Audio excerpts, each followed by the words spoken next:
Hey everyone, and welcome to the very first episode of OMG, a brand new podcast where I, G, from the YouTube channel Simply G, talk about anime with my younger sister M. Hey guys, I'm the lesser sibling and I can't read.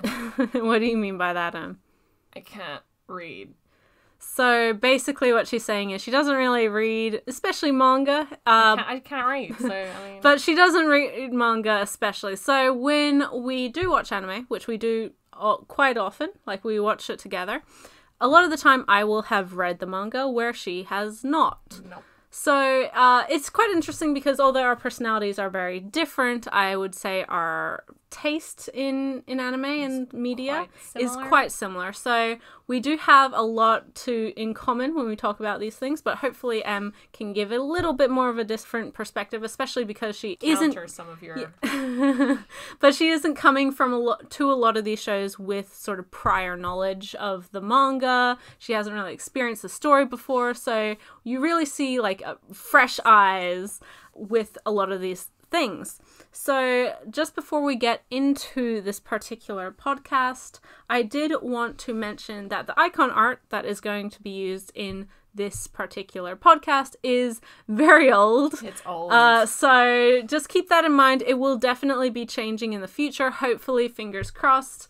It's not entirely indicative of how we look right now, but I do think it gives a little some indication of who we are behind this microphone. So I hope you guys enjoy this new type of video. I thought it would be nice to sort of mix it up, bring Em onto the channel. I know I sometimes mention her, but she hasn't really had any presence on the YouTube channel up until now, and also give sort of in real life, I mean, but also give sort of a additional voice rather than me just talking to myself for an hour like I normally do.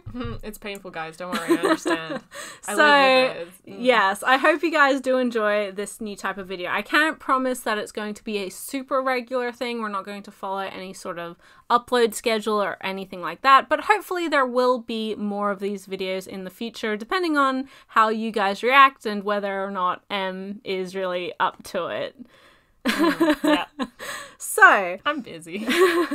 So we are going to be talking about a couple different things today. Most notably, we're going to be starting with just this anime season that's just finished. So the winter 2018 season. We're going to be talking about one of the shows that we were following as it came out. So it just ended last week, or this week technically. We don't really watch a huge amount of shows week to week. There was only 2 from this last season that we were. The one that we're going to be talking about, and we might mention the other one as well. Yeah, it's not quite done yet. It's at the halfway point, but it's still a good show. I thought it was ongoing. I thought it was a lot longer. No, it's not. It's halfway done. No. But we will be talking about, I guess we will be talking about that one then. And then we're going to be talking about some brand new debuts for this new season. Usually we try to have like maybe 1 or 2 shows that we follow week to week. It's rarely ever works out that we ever stay up to date with it, but hopefully this will encourage them to stay on top of it. We'll see. But there are a couple new releases that we'll be talking about, and then that will transition, I think, pretty perfectly into a very recent thing that we did. We went to the cinema for 2 separate anime sort of events. Film events. It was very special screenings. Well, the first one was just a movie. The second one was a little bit different. So we're going to be talking about the second one first, and then the one that we saw first absolutely last. Absolutely last, yeah. And I know that M has a lot to say about that particular film. And there will be probably spoilers, so proceed with caution. I will mention what each thing is when we get to it. So actually, I should mention it now just so you guys aren't having to click through. Yeah, click through and worry about spoilers. So talking about the season that just ended, we're going to be talking about Mob Psycho 100 Season 2, as well as touch on the ongoing series Dororo, which is one of our favorites currently. Oh, my boy. With the new stuff, we're going to be talking about M's reaction, especially to the first episode of the new Fruits Basket reboot. And which is really interesting because she hasn't had any experience with that series at all. I've had some tiny but bits. you haven't seen the No, I haven't show. read it, haven't seen the show. So this is really her first experience. We'll talk about it later. Yeah. And then we also, from that, we're going to be talking about, as I said, in cinema, we saw the Kimitsu no Yaiba, or Demon Slayer, first five episodes that were smooshed into a film. It was actually really interesting. I'll get into that one. And then finally, we're going to be talking about the Fate Stay Night Heaven's Feel film number 2. I don't really remember what the subtitle for that film is. I try to forget. Lost Butterfly or something along those lines. So if any of those things are something you particularly want to avoid because of spoilers, we will try to avoid some major spoilers for things like Demon Slayer, because I know that's just really new. Okay. Heaven's Feel has already come out in the US, so I know that a lot of people have seen it already, probably.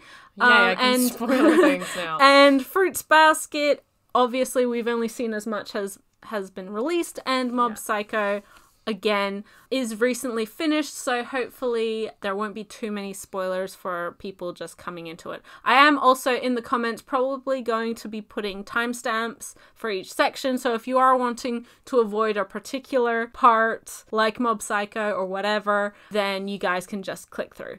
Just click to those times and skip any spoilers. Anyway, let's start at the beginning and talk about Mob Psycho Season 2. Mabu. Yes. Obviously, we had seen the first season. We actually watched it, I think, just as the last episode. I maybe watched a couple. I'm pretty sure we watched it as they came out, but then me being me, we stopped watching it, and then we just watched a bunch of them all at the same time. I feel like maybe we didn't start it until maybe like 4 episodes in, like 4 weeks into it. So we watched a bunch of it. I feel like that's and right. then we watched the rest of it week to week, or something like that. When that series came out, it was probably the lesser title from one at the time. It came out similar time to One Punch Man, so obviously that was hugely popular. And whilst that was a fun show, I would say that Mob is probably our favorite between that. I enjoy it much more than I do One Punch Man. I'm not really super enthused about the second season of One Punch Man. Yeah. I'm sure we'll watch it at some point, but it's definitely not a high priority like Not that it's Mob like a was. terrible show or anything. I just would much prefer to watch Mob. third season Mob. And there's no more manga, I think, for Mob. Anyway, doesn't matter. We just finished it. Episode 13 came out on Tuesday, our time. Monday night, so Tuesday, our time. We watched it only recently. Was it yesterday? Last night? Not yesterday. Yeah, last night. Was it? Yeah, it was. It was. And it was really, really good. Really strong ending. I like that ending. I adore Mob. I think it's a really powerful type of story that is obviously about like coming of age and finding your place, and it challenges this idea of like being special, which I think is really important for that sort of age group as well, like when you're in middle school and you don't really know what you want to do. And the fact that, you know, Mob has these psychic powers doesn't mean he's necessarily... not that edgy 12-year-old who's like, yeah, I have powers, I'm better than you. It actually emphasizes the fact that just because you have powers, you aren't better than anyone else. You're just someone with a different talent. And if nobody's special, doesn't that give you the freedom to, like, be who you want to be? And the ending really, really drives that point home as to just because you have psychic powers doesn't mean you're somehow like a superhuman or somehow better than the rest of the world. And you can apply that to any sort of skill set. Just because you're a fast runner. Yeah, captain of the drama team doesn't mean you can be a terrible person and be like, I'm better than all of you kids. Because I have talent. Yeah. Yeah, that's just one talent. You don't know. Yeah, exactly. And it's really, as I said, important that we emphasize sort of in media in general, like talent is just talent. And you ain't special. I got talents too. And everybody's talents are different, and they're all valuable, but they're not inherently better than anyone else's talents. No one's better than anyone. That's the thing. And hopefully you should treat each other with respect because, you know, you want to be a good person and... You might not, but... but hopefully... That's your life. So this second season of Mob really focused on the Claw Association or organization. Yeah. And in the later episodes, we have this uprising of people with psychic abilities and the leader of Claw who has delusions of grandeur. Yeah. Definitely. And sort of trying to take over the world and enforce psychics or people with ESP powers as better and to take over the world. Just a whole lot of manipulation. Yeah. And so we see Mob and his trusty allies of all sorts. His brother, frienders. his friends, Reagan, all help fight against this new threat against, I guess, people's freedoms. Yeah. And with the first season of Mob, there's a lot of psychic fighting. Action is fabulous. Bones, as always, does a wonderful job with this show. And you can see how much love is put into Mob. How could you not love that show, though? There's just so many really wonderful animators who worked on this. Even freelance, I've heard, that just disregarded their own projects at the time. I want to work on this show, please. I love it. I just screw my own work, whatever. I don't... Mob. Love Mob. And you can tell, like, there's a super high quality to Mob. Even from episode 1, you could see how much more this season was bringing to the table. Someone might say, oh yeah, the art style is really childish. It's not great animation. It's not ufotable. It's, you know... But I would not agree with that. I think it's more stylized than something like ufotable, which is, I guess, a lot of the background is very realistic. A lot of it is very realistic, but I think Mob has more style to it, more character. Yeah, and I think that definitely is facilitated by... It's quirky. Yeah, and that's the mangaka's art style. Yeah. And you can see that was my biggest thing with One Punch Man, is that it has a different art style for the manga. Yeah. They took away One's art, and sure, it's not incredibly, like... It's still funny, but... The art style lends a lot to the humor of the... I don't know, I just would have... Yeah, I totally agree. And I think that with One Punch Man having a more generic style in the manga, people take it more so as an action piece than a comedy piece. Whereas with Mob Psycho, people take it more so as a comedy than an action, which both series have a similar level of both. Yeah, I would say they're quite similar in their themes. Like, they're both comedies, but they're both action. And they're both kind of like, oh, slice of life, kind of. But like also, coming like, of age sort value of stuff. and working hard towards the things you want. And just because you have a talent doesn't inherently mean you're good at everything or better than anyone. Yeah, both series are very similar. The perception, I think, is really different with One Punch Man because of that more generic style. That better art, quote unquote. I actually really like One's art. I'm a big fan of it. I really love the manga for Mob Psycho, so I'm maybe an outlier in this, but I do think it, as Em said, lends it a lot of character to the series itself and to just how the comedy lands. Yeah, because you could say, oh yeah, it's really simplistic. It's like there's no detail. He has no idea how to put detail in. He's such a terrible artist. I was like, okay, you don't need to put the pores on a person's face for it to be good art, okay? Chill.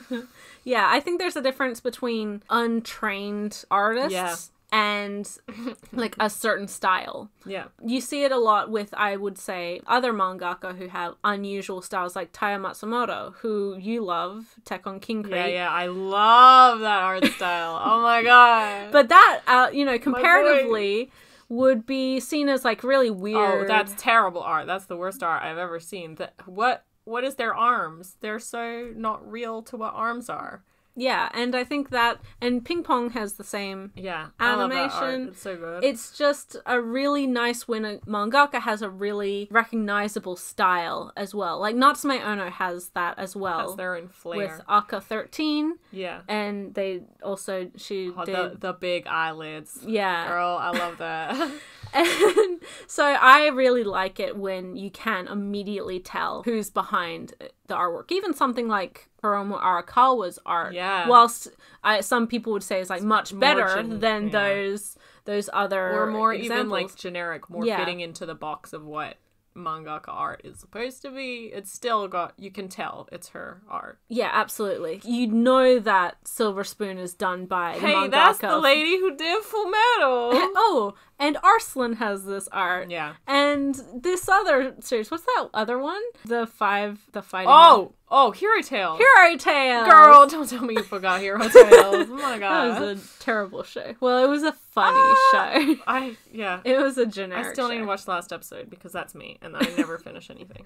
So, getting back on topic with Mob Psycho, as I said, season 2, really, even from episode 1, hit the ground running. By episode 2 or 3, when it got to the Dragger episode... Oh yeah, that was good. That was phenomenal. I really liked that. It was going into kind of like urban legends. Yeah, and there's also the idea of like, even though there's not anything necessarily supernatural, but the belief in it can cause it to manifest. So yeah, and this idea of like just mob belief, not the character mob, but like societal mob mentality. Exactly. not mob's mentality, but but that gives things like superstitions power, and it gives fear to them, and therefore it can actually control our lives. Yeah. And if you wanted to make a real life connection to it, you could, mention that one thing that those girls did in the US. Ugh. Yeah, M is alluding to the Slenderman case that happened. Slenderman isn't real, guys. But obviously... But that mentality that he's real, they got so afraid that they did something terrible to one of their friends. So, obviously, just the idea of, like, superstitions and even things like chainmail and that can even really... religion, even, like, fanatic religious people can really affect how you act in certain situations. And that's definitely what that particular episode was focusing on. And then it sort of expanded from that point as well. Like, it's not to say you shouldn't have superstitions or you shouldn't have a religion or you shouldn't have certain beliefs, but just taking it to an extreme is, you need to watch out for it, maybe. Yeah, and also with that particular episode, it definitely talks about how other people's opinions and beliefs can influence yours as well, because that idea of the dragger, the well-known sort of tale in that town. So obviously word of mouth gets around and people start believing it, and this thing happened because of the dragger, and then people go, oh my god, maybe that's real, maybe this, and people start believing it and it spreads, and as more and more people start to believe it, it becomes a bigger worry. Yeah, and also it, even though rationally someone might understand like, oh, this is just a stupid urban legend, it still has that power. It still has the culture in that whole community. And you might feel a bit ostracized if you're the only person who doesn't believe in the dragger. You'd be like, yeah, you're just hiding it. The government's hiding the dragger from us. And that, I think, also plays into this idea of Mob being so outside of, like, social norms and being connected to other people, that he doesn't have that fear. He doesn't really understand, like, why the dragger is supposed to be scary. Would not have Instagram. He would not have a Twitter, I don't think. Yeah, he's a pretty normal guy, but he's really wonderful in that he doesn't get caught up in all of the drama, I would say. And also he's always actively working to better himself. Yeah. You see that when he joins the Body Improvement Club. Yeah. And he always takes that club really, really seriously. And his own goals are be able to run a 5-mile or 5-kilometer cross country. Because you see all of the other characters in the last episode when they were invited to a field trip, or what is that called? That's not the last episode. Is that not the last episode? Are you? No, the last episode. They're like, come stay at my summer house or whatever. Yeah. all the characters were like, oh my god, no, we have to run 5 kilometers. I'm pretty sure Mom would be like, oh yay, what a great opportunity. And you Training see camp. in episode 8, for a majority of that so episode, positive. it's about across like the school run, the school marathon, and his goal is to come first place or in the top 10 for boys. Yeah. He doesn't do that, but and he knows that just because he has powers, like if he relies on his powers constantly, he won't be able to improve. He won't be able to grow as a person. If you rely too much, if you have a skill that you're already good at and you keep doing that one skill, you're never going to improve. You're just going to be good at that skill you're already good at. You coast through with that. Yeah, if you were an artist and you were terrible at drawing hands, you're like, I'm just going to draw everything and hide the hands behind the back, or they're just not, my character's not going to have hands, or I'm just going to draw busts at a certain angle, and I'm never going to draw a face from the side view because my noses always look terrible. If you don't practice your hands and your noses, you're going to always be stuck never drawing hands and noses. You need to practice. Yeah, they might look terrible right now, but if you practice it, you're going to get better. Yeah, that's like a big theme in this series. And I think that's why we do like it so much, because it is really genuine. It's really wholesome. It's wholesome, and it's really genuine to like this growing up experience. And I think this worry of like... Not my growing up experience, jeez. But also, yeah, not exactly. The growing up experience I should have had. The idea of like finding your place and sort of figuring things out, and also just growing up and learning about the people who are important in your life and maybe not so important in your life. Yeah. So, which is not something a lot of people Bob's age or even older, high schoolers.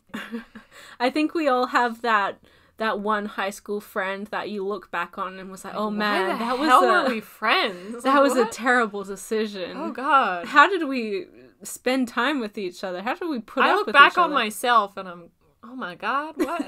How do I have friends? What? But I'm sure everyone thinks the same way. Yeah, and I've heard that the Mob Psycho manga isn't particularly popular with middle school kids, and I think it is because it is just too painfully relatable. And like, oh man, adolescence is not a wonderful it's painfully time. Relatable to me, but I guess I'm not in that stage of my life. Yeah, you've grown past that. So I can just look back on the cringe and just lay awake in my bed at 5 a.m. and be like, oh god. Plus, with the anime, as we've said, the art style or the character design is a little less anime generic, but it's beautifully done show, and you can see how much money and how much love is being put into the series. Yeah, it's really dynamic in all of the action scenes. Bones is a phenomenal studio. I think we all know that. That's my favorite studio. Not quite my favorite studio, but a lot of my favorite shows come from Bones. It's my favorite studio.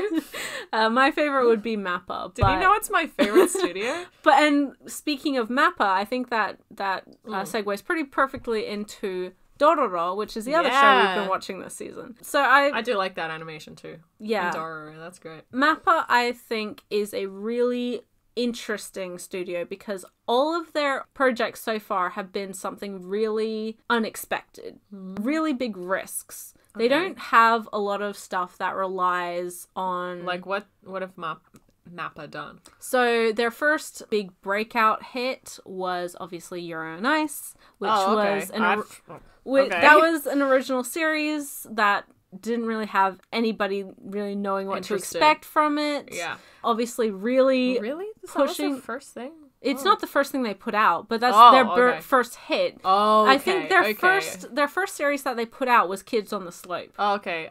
Which is a wonderful show that you still need to watch. Yeah. Love that series. And the DVD and everything. All of the other stuff that I've seen, Terror and Resonance is really great. Okay. That was by the director of Cowboy Bebop. I think I remember that, yeah. Yeah, that's the terrorism anime. Yeah, that's exactly what it was. Terrorism anime? Is that the one? Yes. Yeah. And that one is really good. And again, like, an unknown property doesn't have anything it's based on. Aside from, like, a director who's very well known, there's nothing really there for people to necessarily latch onto. As we mentioned, there's Euro on Ice.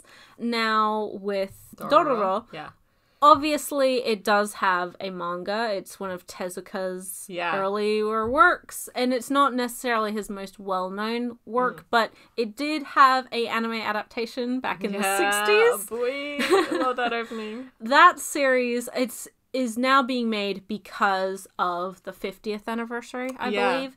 So it's sort of right in line. Like Osmatsu-san, almost. Yeah. Not in genre, but in in tone. but in this idea of like making an anniversary series, rebooted. Anniversary reboot. Yeah. Dororo, again, is established and it may have its fans. It's not necessarily the hottest ticket item. Yeah. Compared to Bones, which obviously have a huge amount of series they're working on. Yeah. My Hero Academia, number one. And before That's that really small fandom, isn't it? Yeah, I know, right? And I haven't heard of it. Sorry, what? What was it? Before that, of course, we have both Fullmetal Alchemist. Did you mean? Don't worry. We have Erica 7, we have Wolf's Rain. They've had hit after hit after hit ever since their first show. Yeah. And since then, it's just kept powering through. And it's a wonderful studio, don't get me wrong. I love a lot of its shows. But I find that MAPPA is very similar to Manglobe. Okay. Who are now bankrupt. They don't exist anymore. Okay, what did they do? The gangster anime bankrupted them. Oh, really?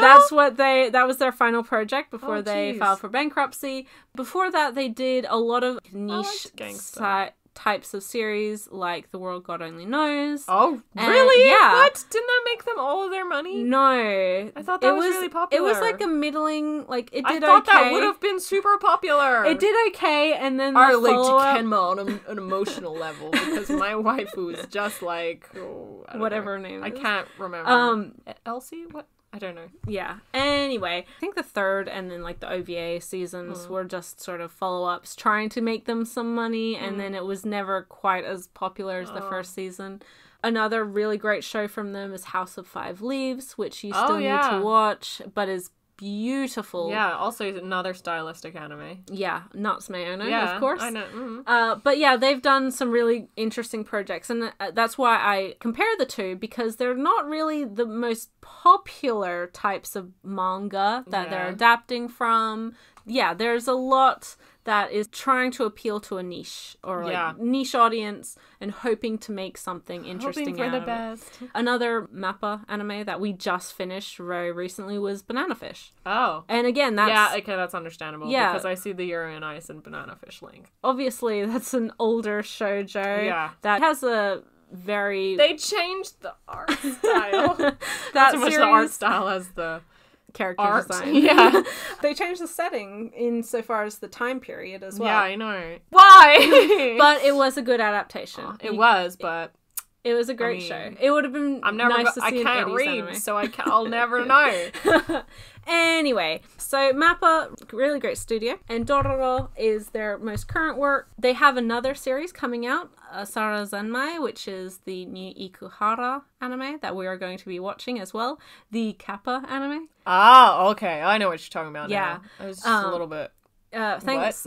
Coming from Ikuhara, the director of such titles as Revolutionary Girl Utena and Yorikuma Arashi and Mawaru Penguin Drum. I'm expecting gay things. Yes, you should. Gay things and a lot of symbolism. Well, there we go. Because so much symbolism. Have you seen Utena? Yeah. It's very gay and lots of symbolism. So much symbolism you don't know what's going on half the time. Okay. But wonderful director and really excited to watch his new work. And so we will probably be talking about the first episode of that, or the first couple episodes of that in another one of these podcasts. But now we're talking about Dororo. Okay. So, if you're not familiar, Dororo is actually... I love that. Yeah, my tongue roll. It's streaming on Amazon Prime currently, where we watch it. The other MAPPA's previous work, Banana Fish, was also on there. Yeah. And it follows how do I describe this? It follows a swordsman who was abandoned at birth. It starts off with a skull that's alive, basically. Yeah, it starts off with a lord of an area sacrificing his child, his firstborn child, to 100 demons. Yeah. And each demon takes a part of the son's body. And it's really messed up. And it leaves this child as a still living skull with muscle on top of it. And nothing else, just basically. No nose, just a mouth. No hole, skin. Eye holes. And it's a head, and it's crying. And it's just, what? After being instructed to drown this poor child, the midwife actually saves its life. She lets it drift. She takes a page from Moses. And lets this babe drift on the river to be rescued. Which he is, and fitted out with a bunch of prosthetics. And because he has no eyes, he is completely blind, but he can still see the He sees souls. your auras. He sees the aura of your soul. He can differentiate between, like, neutral and then, like, good plant life, evil. Evil and good. The man who gives him his prosthetics and raises him through the first part of his life teaches him the sword as well. And through this, he just teaches him to defend himself, honestly. And he's just a head, I mean. But he teaches him to defend himself, and he starts slaying demons and slowly starts to recover parts of his body. Yeah, he realizes that, when I kill this demon, I gain my toe back. Or I gain smell. Or... And like that. We find this character, Hyakimaru. When he's much older, he's 15, 16 years old. And he runs into a small kid, who's kind of a rascal thief, called Dororo, of which the show is called. And Dororo decides to stick around with this mute, blind, deaf swordsman. But really good swordsman. He looks like an edgy Rurouni Kenshin character a little bit. And so they stick around, and Dororo sort of travels with Hyakimaru as he tries to regain his body, and each episode tends to be self-contained in getting and really messed up as well. Really dark series. Very. If you like messed up things, just watch it. Just watch the first episode. The first 5 seconds, you'll see that head, and you'll be like, okay, this is the show I want to watch. Some really, really distressing stuff. Not for the faint of heart. There is a lot of mature themes in this series. Lots of mature themes. So. And lots of blood and gore, and oh man, when he loses his leg that one time, that was painful. Yeah, if you want to see bones and muscle, actual real leg coming off, he just got that leg back. Yeah, guess what? No, it's gone. That was so visceral. It was like, honestly, the bone in I don't. The actual episodes themselves are really, really great. Very sort of bittersweet and sad in a lot of episodes. It's hopeful. I feel like that's the genre. The genre is hopeful in a very, twisted way. Not in a time where there's not a lot of hope. Yeah. It's melancholic almost. It's all the situations are really bad. And everything is bad. And then you have this one kid, like, beating the odds to get his butt. Is this Full Metal? No, but it's all messed up. And the way he's trying to get his body back is messed up. And everything's messed up. But it's kind of hopeful in such a creepy sort of gross show. Yeah. It has a good message a little bit. It's, just keep fighting. Just keep going. It's one that... You have to. There's nothing else you can do. Everything's terrible. So you have to keep going. You have to keep hope and just carry on. And the thing is, this series isn't going to end with a happy family reunion. No, it's not. But life doesn't end like that a lot. So... But I think also, like, regardless of how it ends, I think it'll be a satisfying ending. I haven't read the manga for this one, I may add. So we're both going in completely blind. Which is a first. Well, not a first, but it's... Not always a first, but... Unusual. Sometimes. It is a series that I don't have any background on either, but I do know that it is only a short series. The ending's just going to be... Party is over. I'm like, no! The party is going to be over, and I'm going to be very upset. Yeah. There was no party to begin with, but the party we had, it's going to end not great, I feel. If you're not familiar with the show, I'm just referencing the opening, which is done the best, by the amazing Queen Bee band. They are fabulous, and that song, Fire, is amazing. That's fire. It's literal fire. It's a good beat, and it mixes sort of pop and just traditional instruments, which I love. I like artists using unusual instruments, not just always the electronic or the guitar or the drums. Yeah, just shove in a shamisen in there, shove in a pan flute or queen bee, shove in a whatever, those weird metal things that hippies play in the city. Buskers, I don't know. What are those things called? They also did one of the endings for Tokyo Ghoul Re, I'm think. Not sure. We haven't seen that show, so I haven't seen that particular Tokyo ending. Ghoul music thing part. Was it opening? Ending? Ending. But they're a great band anyway. You should definitely check them out. Watch the music video. Yeah, the first ending as well is really good. And all of the actual character designs for this series are done by the mangaka of Letter B, or Tagami Bachi, whatever you want to call it. So they do, the ending actually has artwork from the artist and is really beautiful. It's in the Tagami Bachi sort of style. Yeah. And I'm not the biggest fan of Tagami Bachi. I like that art style. But that artist is phenomenal. Yeah. I have his art book. I have 2 of his art books, in fact. I wish I could draw. Or read. I mean, art books are my favorite books because I can look at them. Dororo, really wonderful. As I said, it's ongoing. We're halfway. There was no episode this week. So why though? Tomorrow, well, actually Tuesday again, because that's another one that comes out on Tuesday for us. The new episode will be out. It'll be a new opening and ending. No, but why? Because it's halfway through the season. See, and that's another blow to me as well. It's halfway through. The ending's going to change. I just don't watch the show anymore. It's not even going to end happy. But the opening is going to be done. Why do I hate why? But the opening is going to be done by Asian Kung Fu Generation. Okay, I haven't heard them since D Grey Man. Oh god, it's been a long time. I would rock out to that when I was 13. Oh my god, it's going to be a flash from the past. Jeez. So I'm ready. For I think we've said all we can about Dororo without talking about too many of the spoilery parts of it. I tried not to. We talked about the leg, but... Yeah, there's so much more to that series. Anyway, we could add that as a trigger warning. It's not a spoiler, it's a trigger warning. But we're going to start talking about the first episodes of Fruits Basket 2019. Yeah. I'm sure plenty of you are familiar with either the manga, which is a 23 or 24 volume series written by Natsuki Takuya. She's written a bunch of other stuff as well. She has a couple ongoing series too. But Fruits Basket is definitely her number one big hit. Well known. It also had a 2001 anime adaptation, which was 26 episodes long.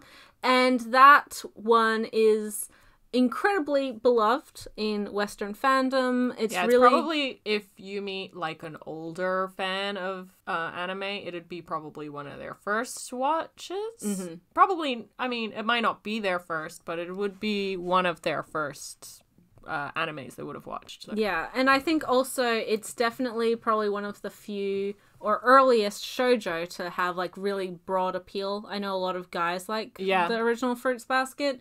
Which is why I'm hoping more people try this new one. Yeah. Anyway, but it's also the series that really launched Laura Bailey's career. Yeah. Because she was Toru Honda, the main character. Yeah.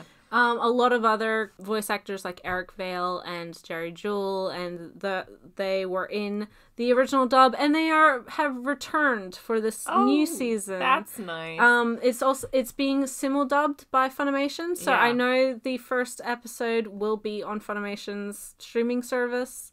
But we are watching it subtitled on Crunchyroll. Yeah. Not because we dislike dubs, but mainly because I don't want to pay for another streaming service. Yeah, we've already got one that has it, so we'll just, If we want to watch the dub, I'm sure once we get the discs, because I'm sure I'll buy the discs at some point, we'll watch it then. You can check it out. Check it out. The 2001 anime is beloved in America and Western anime fandom, but is infamously known to be hated in Japan. Not in Japan, but by the mangaka. Yeah, oh yeah. So she actually really disagreed with the director, did not like how he handled the adaptation. Oh, it was drawn on paint.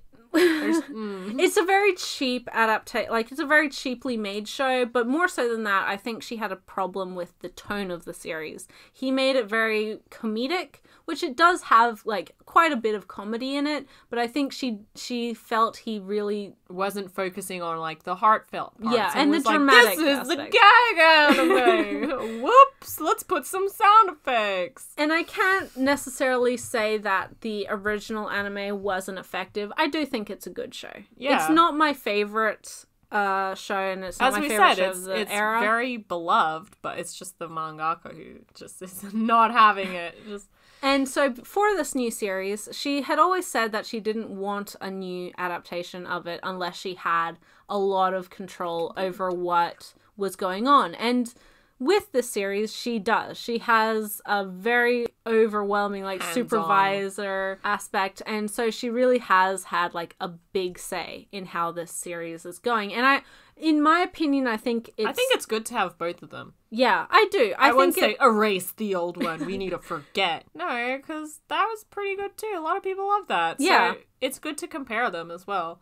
But I do think that with this new series, it's an opportunity, not just to say what she wants. Yeah, and also be happy with this adaptation, to update it, to give it the anime series that this shoujo deserves. Because it is, like, it's a beloved series. The manga is beloved. It always sucks when the author, movie adaptations or show adaptations or any adaptation of a work isn't... It sucks when the author's like, this is terrible. Yeah. Just think about Mary Poppins. Just like, this is nothing like what I wanted. What I wrote. What are these musicals? No.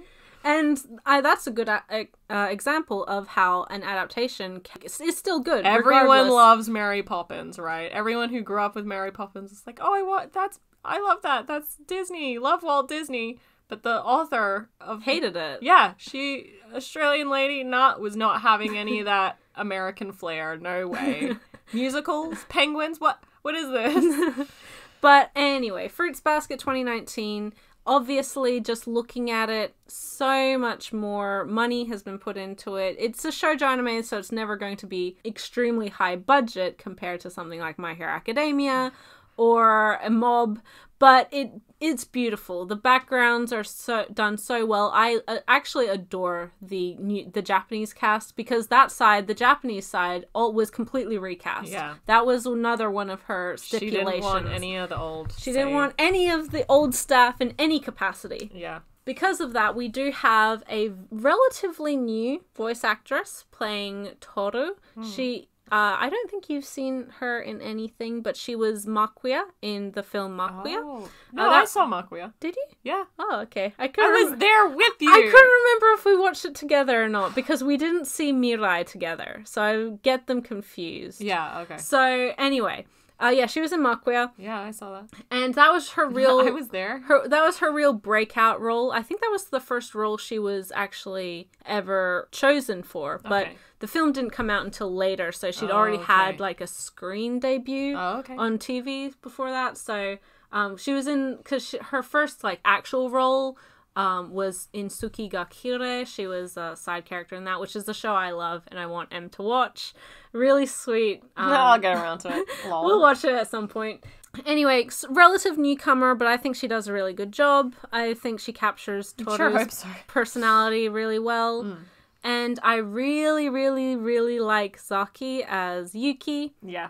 So you guys may be familiar, and Em may be familiar with him. He is Haruka from Free. That's definitely probably his most iconic role, most recognizable role. And I think his voice is able to capture this sort of, like, cool and aloof, but kind of, a little strong, silent type. No, kind of like nervous and awkward as well, without necessarily like anybody just the cool realizing. Type. Yeah, I think that's a cool type. He has the range to show like a lot more dramatic. I know, but he's typecasted into that. Yeah, in a lot of that sort of stuff. You know. And I think also the voice actor of Kyo is really good. You have heard him very recently as Ash from Banana Fish. Oh, okay. So he does this sort of like brash but also caring character. Typecasting is great. Character very well. And Shigure as well, his voice, I think, is much better from the previous series, where he was definitely cast as like the funny uncle, whereas this one, he is. He's kind of like pervy uncle, from what I know. Yeah, he's a little bit like he has that aspect to him, but he does have some other stuff later on that I think the original voice actor wouldn't. I don't know, but I don't think he necessarily would have fit that tone. Mm-hmm. He's the cheeky uncle. That's all I know about this show.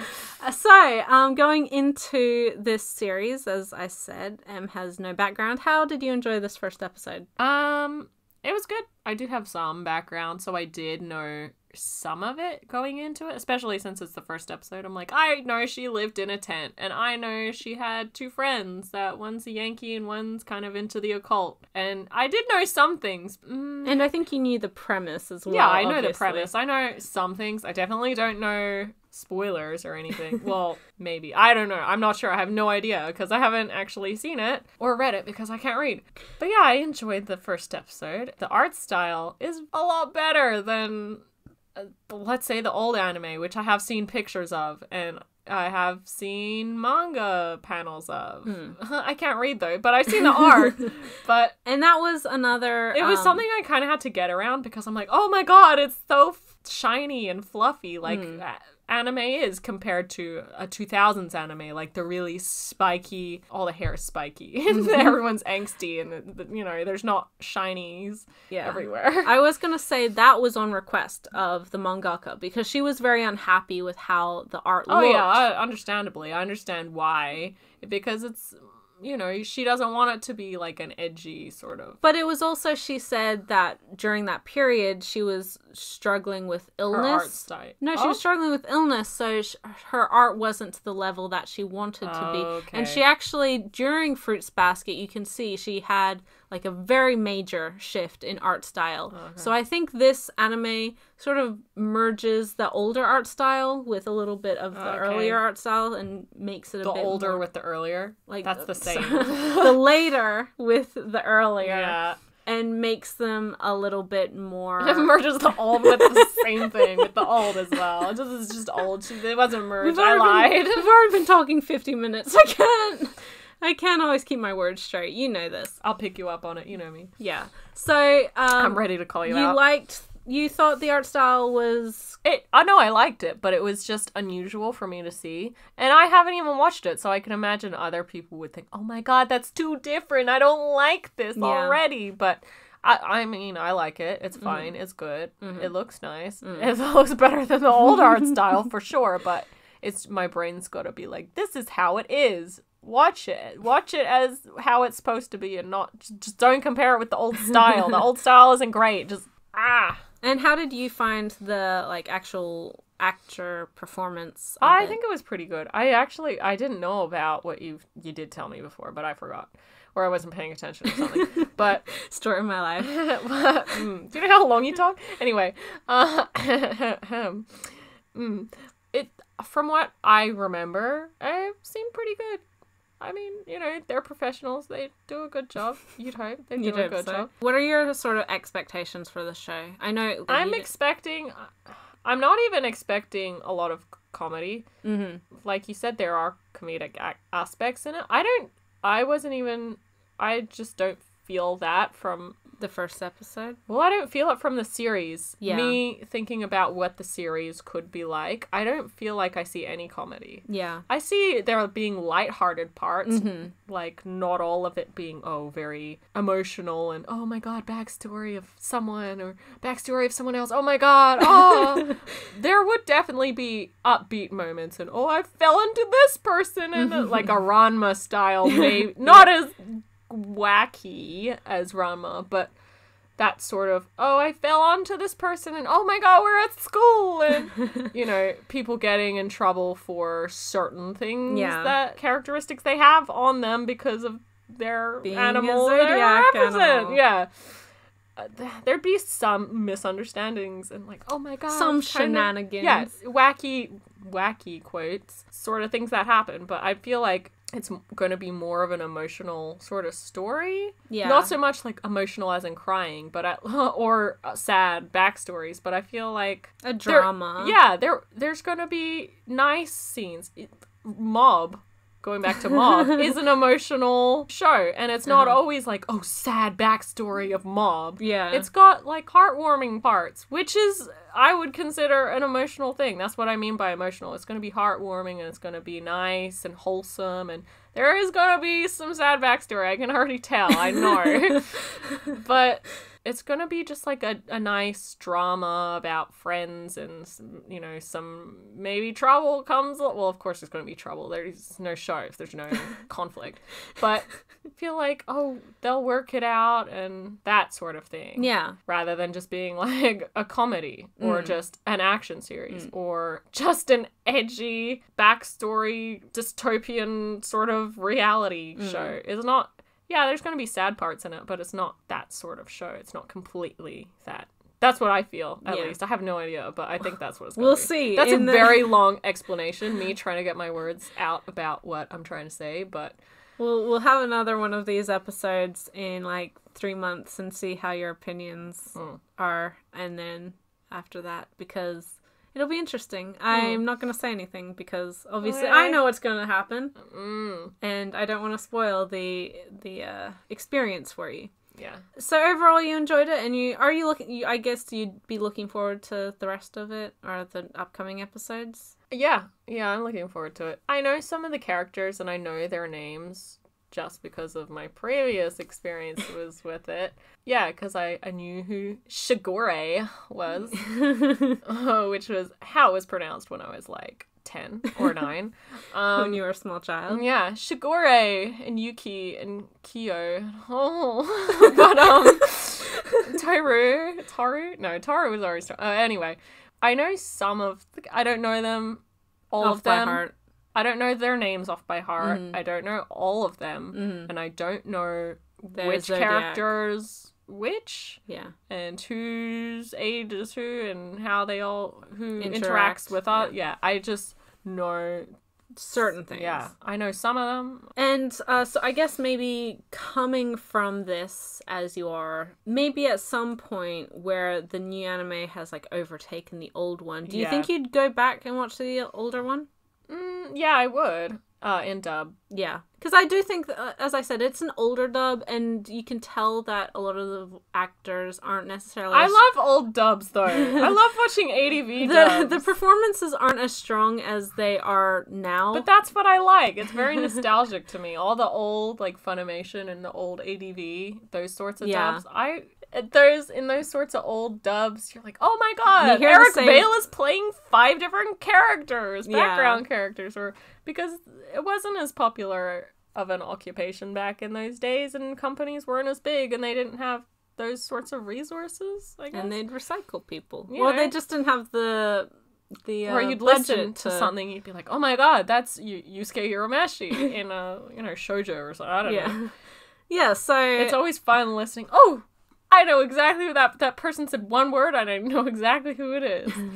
I think now we can do that with the Japanese side. That's yeah, a little bit distressing that we've seen so many shows we can recognize so many voices. That's newer Japanese, say, for me at least.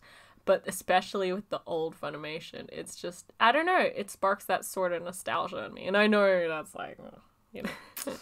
you only like it because it's nostalgia. Oh my god. But what I was going to say is we don't really own 2001 Fruits Basket currently, but I do know it's streaming. We did own it. We did. I used to own the DVDs, but I sold them when the Blu-ray was announced, and then I just never got around to picking up the Blu-ray, and then the reboot was announced, and I thought maybe I'll just wait for that because I want the full adaptation and, you know. Yeah. But we can stream it on Anime Lab, so that's good. So if we ever need it, we have a legal way of watching it. Yes. That doesn't involve a physical copy. Yes. So, you know. So, we have finished talking about Fruba. Now we are going to... Sorry, what? Fruba? Like, Fruits Basket? Sorry, what? That's what it's called. That's the, like, shortening down. Sorry, what? So, we're going to be talking... Fruba! Yeah. Love it. We're going to be talking about Kimitsu no Yaiba, or Demon Slayer. Yeah. This one I have been reading the manga for. I'm not up to date with it, but I've read about 40-odd chapters, whatever is on the Shonen Jump app. With this, the new episode just came out today. The episode 1 debuted today on streaming services. You can watch it on Crunchyroll. It's licensed by Aniplex, so unfortunately for you guys in the US, you will be having to pay exorbitant prices for it if you want it on disc. Oh. I expect... Or you could just, buy it from the UK or something. Yeah. Get an actual regionalist Blu-ray player. It's up to you. It's up to you guys. Anyway, for Australia, I'm sure that Mad Men will be putting it out. UK will be putting it out. Anywho, we saw the first 5 episodes edited into a feature-length film in cinemas. Yep. And this was actually a special event film that was aired in Japan on the 29th of March.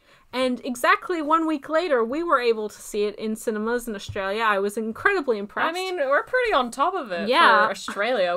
No, that's unheard of. That never honestly. happens. I was honestly really impressed with Mad Men. No. US is getting it first, for sure. Nope. Somehow. I don't know. I think maybe it was aired at like a convention or something in the US. But this was a nationwide release here in Australia. It was a one night only event. So you could only see it that one night. And that is why we saw this and the next thing we're talking about in the same night, just so we wouldn't have to go back and from the cinema, because it's a little bit out of our way. It's about half hour, 45 minutes for this particular cinema. So we just thought, we'll watch one, we'll have dinner, then we'll watch the other one. Yeah. So we watched them pretty much back to back. This film is the first 5 episodes, so we are ahead of the game for the first time in our life. It's going to be hard for me not to spoiler things. I think if you are following the manga, I will say that the first 5 episodes wrap up the first major arc, the training arc. If you're not familiar, this series is the manga is currently running in Shonen Jump. It currently has like 150 chapters, so it's been coming out for a couple years now. Very popular shonen series in Japan. It hasn't really had a huge amount of buzz, but it has been licensed by Viz. All of the current chapters in the volume forms are available on Shonen Jump, which is what I have read. And then it has from chapter 120 up until current. So as we get more and more volumes in print, we'll see more and more of those chapters available on the service as well. So that's how I'm keeping up to date with it. I'm being quite picky, as you guys know, with sort of my Shonen Jump stuff that I'm buying, just because it takes up a lot of space. And a lot of them are stuff, like, I enjoy shonen, but it's not necessarily... Also, a lot of them are very long and ongoing. Yes. So definitely volumes will take up a huge amount of space. And what's the point? Because, I don't read. But Kimetsu no Yaiba, when I read the manga, I really, really enjoyed it. So I had a lot of high hopes that Em would enjoy this film. I hoped she would, fingers crossed, and I hoped that ufotable did a good job with it. A lot of people really like the studio. Ufotable? Yeah. Yeah.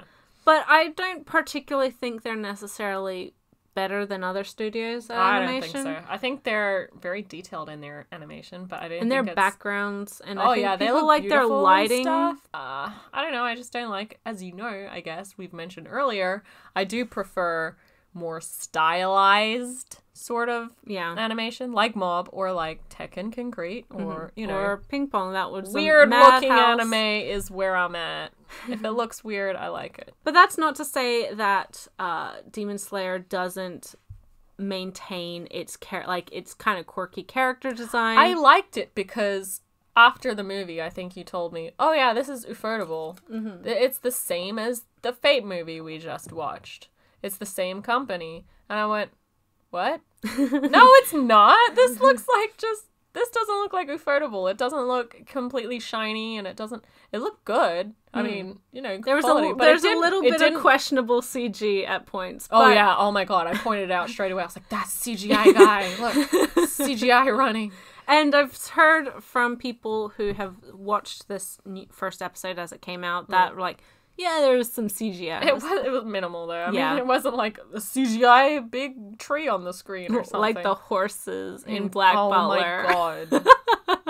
Oh man, old CGI. And Kingdom as well had lots of CGI. Oh man, that was an entirely CGI show. I know. I didn't see it, but you told me it was off-putting. It was hard to get through. The Unusual. show was so good. Like, the writing was good. That's but why you watched man, it. But dang. no money. Gotta do all CGI. Yeah. Anyway, Kimitsu no Yaiba, it's about Tanjiro. It's set in the Meiji era, so way back. And in the way back. His family lives in the mountains. He's the oldest son, has a bunch of younger siblings yeah. and his mother. It's implied that his father recently passed away. And he goes down on a very cold, snowy, wintry day to sell charcoal to the town. Yeah, because he wants his family to have a good New Year's. So he's like, I'm going to sell all of this charcoal so we can party hard, I guess. Yes. Except not said like that. Said in like a Japanese Meiji era. Okay. Not, yeah, party hard, dudes. YOLO. So he goes, and through his interactions with the town folk, you learn that he's a pretty reliable guy. A lot of people ask He things seems of like him. a reliable guy, just with the way he interacts with his siblings. Like, oh no, you shouldn't go. I'll read you a story when I get back, I promise. And I'll... He's a good older brother. And we also learned that he has an incredible sense of smell. Yeah. That was cool. I like that. So he spends the day in town helping people and selling the charcoal. He manages to sell out completely. And yeah, man, he can party hard now. And on his way home, he is stopped by an old man at the foot of the mountain, Crazy old man. Superstitious old man going back to mob. Telling him to... The demons are out tonight. Yeah, don't go up. It's going... Don't climb up the mountain tonight. It's nightfall. It's very dangerous. There are demons. You'll be attacked. And while he doesn't necessarily believe in demons, he's like, yeah, it is. It's getting dark. So, I mean, I might as well. I'll get there tomorrow. It's fine. The next day, he sets off. He makes it the way home. But before he can even make it home, he can smell blood. So he knows that something terrible has happened. Rushes home and finds his entire family slaughtered. He sees his sister just in the doorway with her young son? With the youngest child. Right. Okay, I thought it was her son. Whatever. Well, she's the oldest girl, so she looks after the kids. Okay. The little baby. But protecting the youngest, and he ventures in a little bit further and sees that all of his other siblings are dead. His mother's dead. Blood everywhere. Obviously been attacked by something. And demons. We know it's demons. He assumes it's something like a bear or something. We don't know it's demons. But... we do know it's demons. It's a manga called Demon Slayer. It's an anime called Demon Slayer. There's no demons, guys. It's just a crazy old guy. He realizes that the oldest sister, Nezuko? Nezuko. Not Nezumi. Rat? Yeah. Nezuko, so she's the only one still alive, still has a pulse, still warm, so he decides to take her back to town to get some help for her. Yeah. And on the way there, he realizes that she is actually a demon herself. Yeah, She's turned... kind of attacks him. She attacks him. By kind of, I mean, yes, she attacks him. He tries to fight her off, and... Well, he tries to prevent her from killing attacking him. He doesn't fight her off. He doesn't want to hurt his family.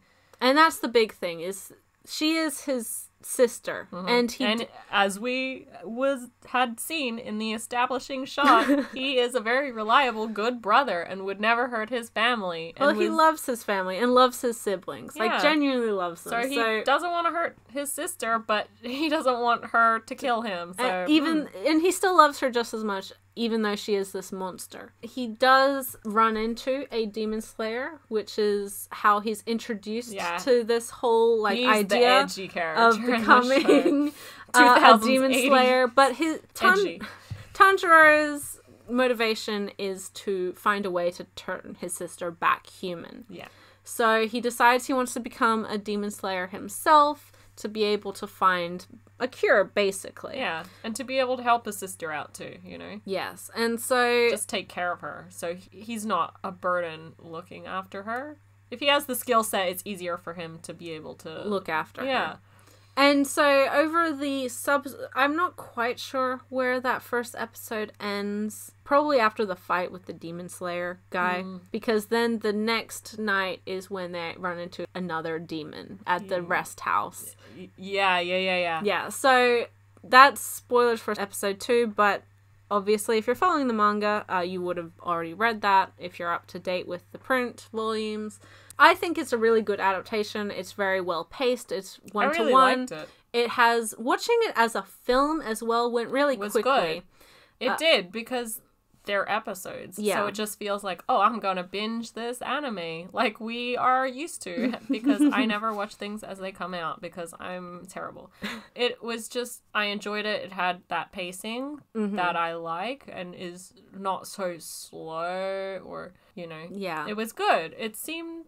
Oh, they got a lot of stuff done in those 2 hours. Yeah, it was very briskly paced, and even though it was over They 2 still- hours, it never felt like 2 hours. Yeah, and it didn't feel like it was too briskly paced either. You still got enough information. It didn't just skip over entire things. It being set out in episodes means they're not going to just skip over it.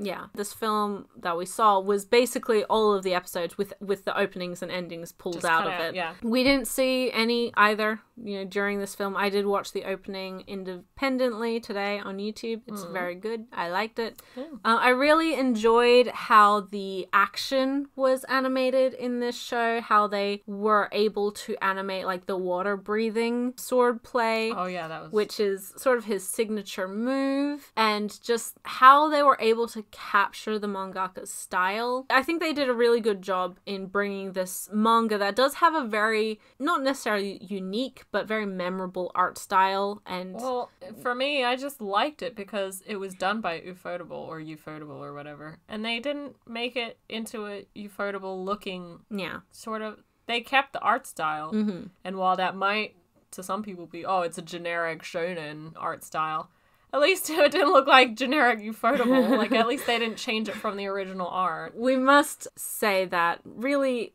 M's only exposure to the ufotable has been the Fate stuff. Yeah, so I'm real biased. So she is quite biased. We'll talk about Fate We'll later. talk about Fate after this, but I don't hate it, but we'll talk about it later. This film was really, really good. I remember as the lights came up, as the film was ended, Em turned to me and said, "Okay, when's the next episode?" Yeah, and I when's the said, next "In episode? six Get weeks." it! Go to Japan. Get the next episode. Which, hurry up.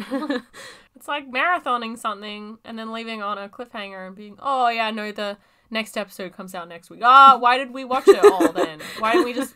No, why would you do this to me? If you can't tell, this does actually happen quite frequently with us, where we watch quite Finish an episode. Okay, so next episode?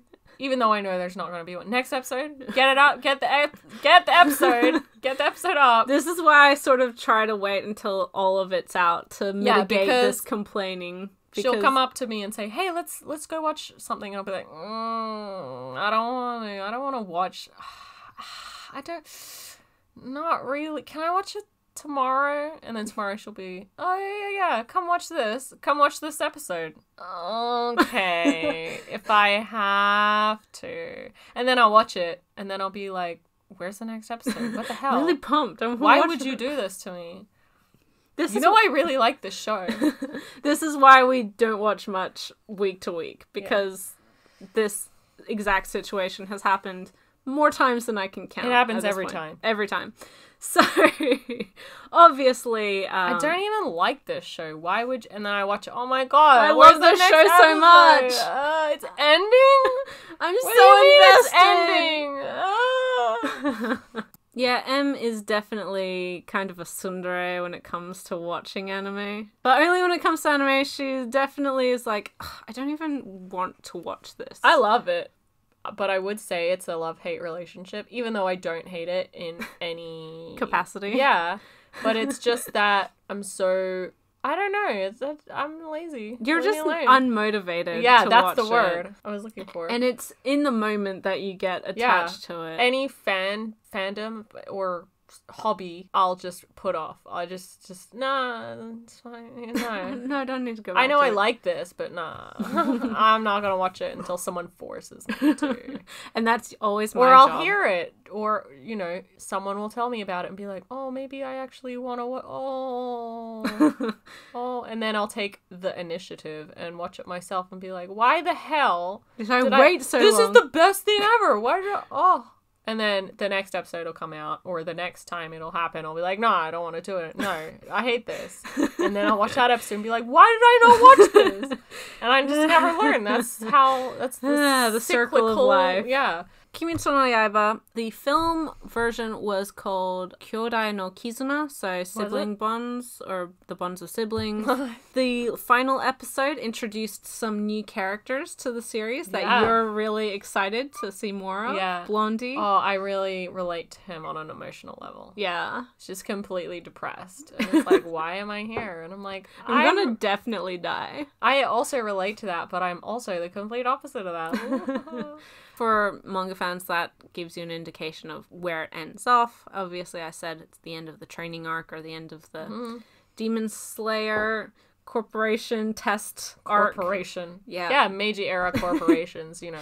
Kimetsu no Yaiba, Demon Slayer, gets a thumbs up from M. Yeah, no, I wanted to sit in that cinema and watch those reclining chairs, even though I couldn't feel my legs afterwards. Watch the rest of it. What's the next episode? It's a great show, and I think that manga fans will be really happy. I think shonen fans will be really excited. It is very different from a lot of... One thing I pointed out, just to totally interrupt you, and just so I can have this peace of mind, or my claim to fame, that I picked up, they said in the subtitles, oh, look at all this beautiful wisteria, and me being a terrible, like, know-it-all was like, that's the tree version. That's a jacaranda. Wisteria is the vine version. Yeah.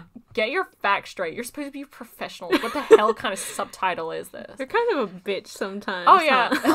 Constantly. What do you mean? Definitely has a prejudice against that particular subtitle. No, I don't. I was like, this is fine. Just but being I just wanted ass. to be, smart ass. Exactly. If I have the opportunity, I'm going to be like, I'm smarter than whoever did this. This is my job. I could have written this. God, give me a job, please.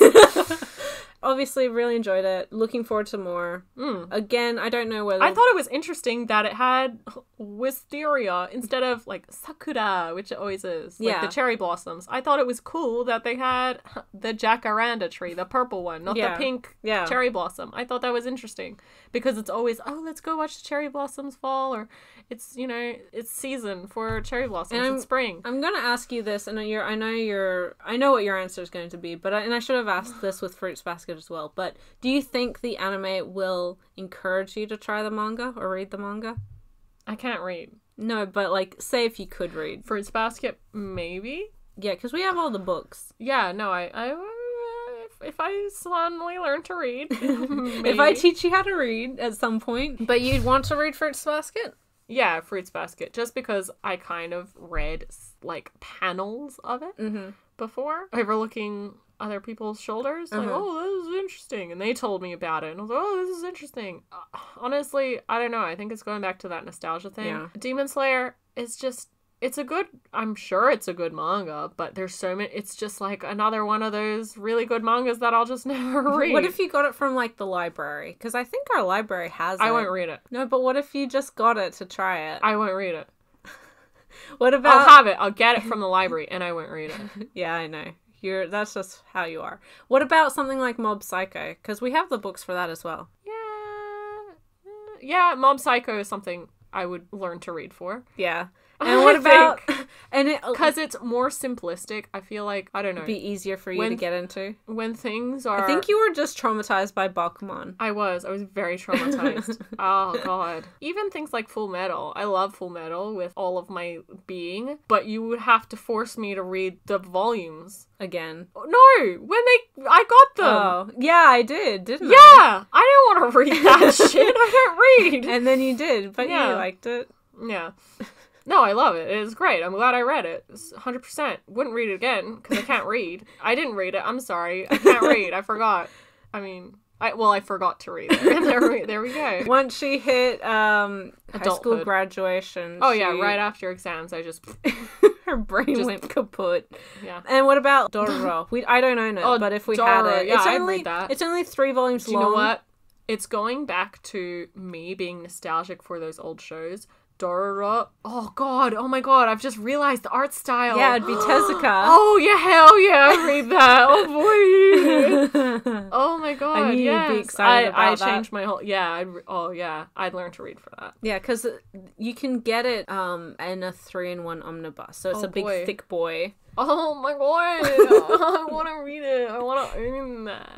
So I think we've wrapped up on Kimetsu no Yaiba. The voice work was really good. I thought that Tanjiro had a really suitable voice.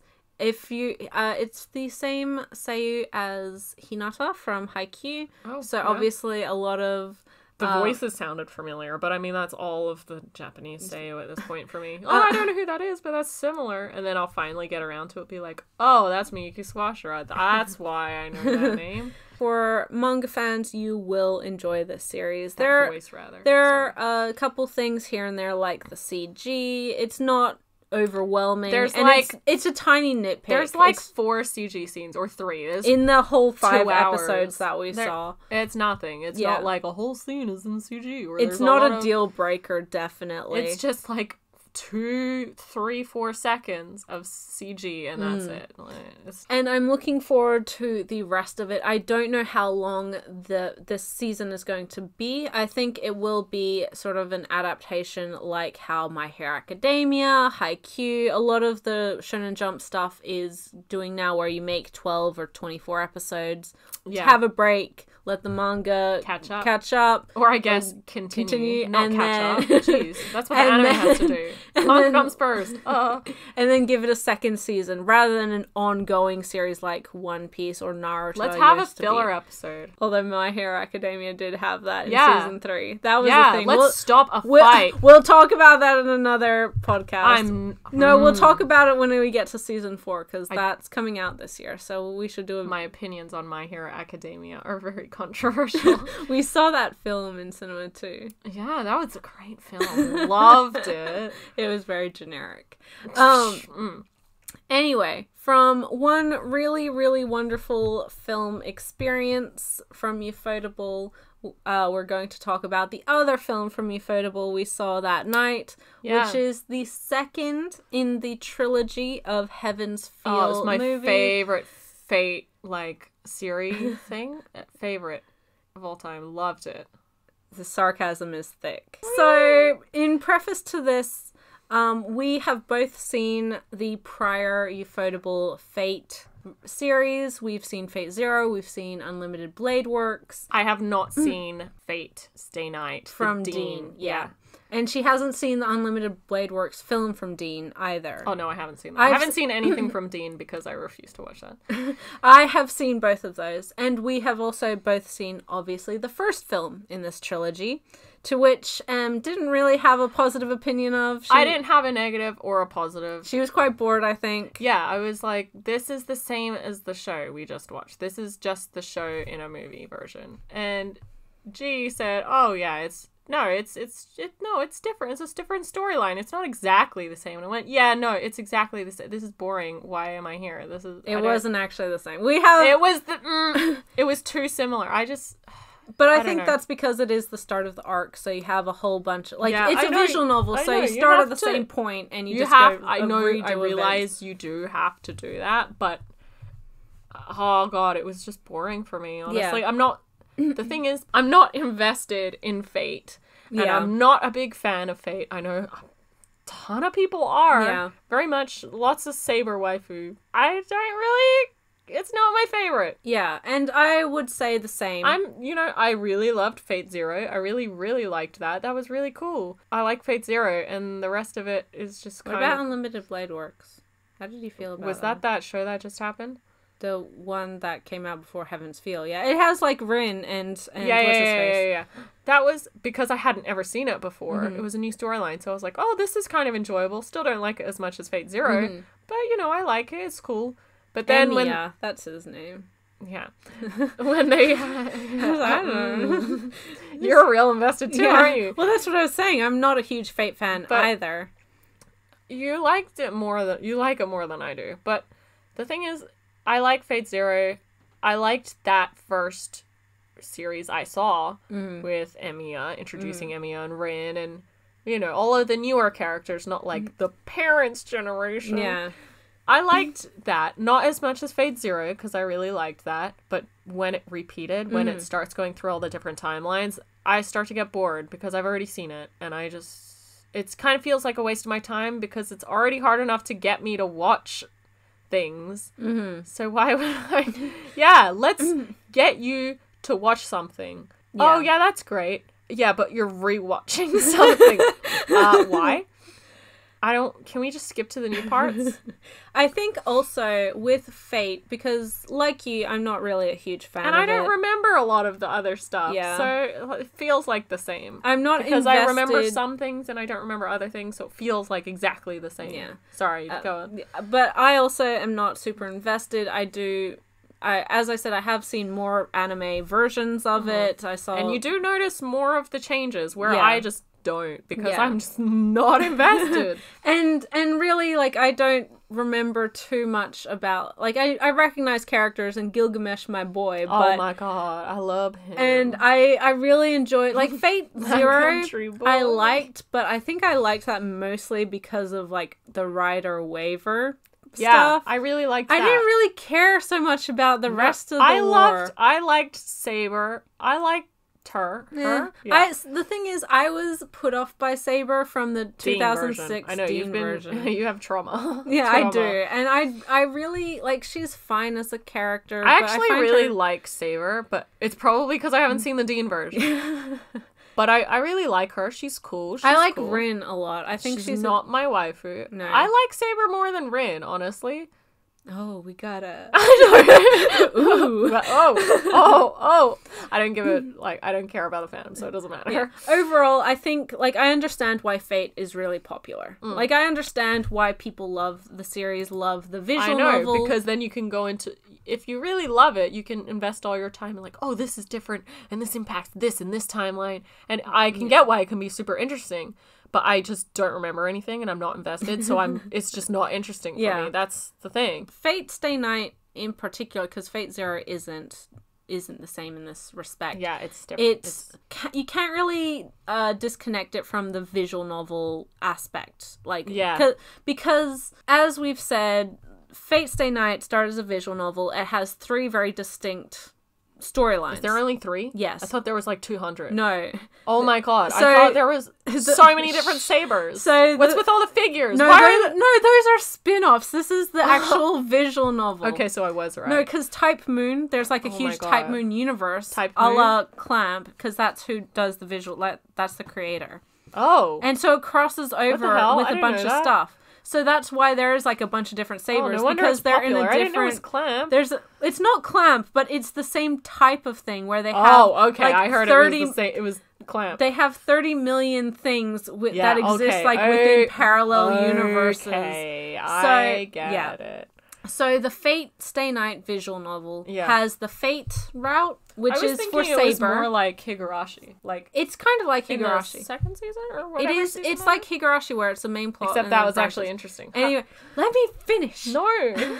Fate Stay Night has... You gotta know how much I don't like this. Has 3 routes. It has the Fate route, which is Saber-focused. It has the Unlimited Blade Works route, which is Rin-focused. Yeah. And then it has the Heaven's Feel route, which is Sakura route. And these films are the Sakura route. Yeah. And Sakura is not a character I really care about. I was fine with Sakura in the beginning of this movie. I was like, she's cool. She knows how to cook. And, you know, she has lots of good skills. She's the homely type. Yeah, she has some really...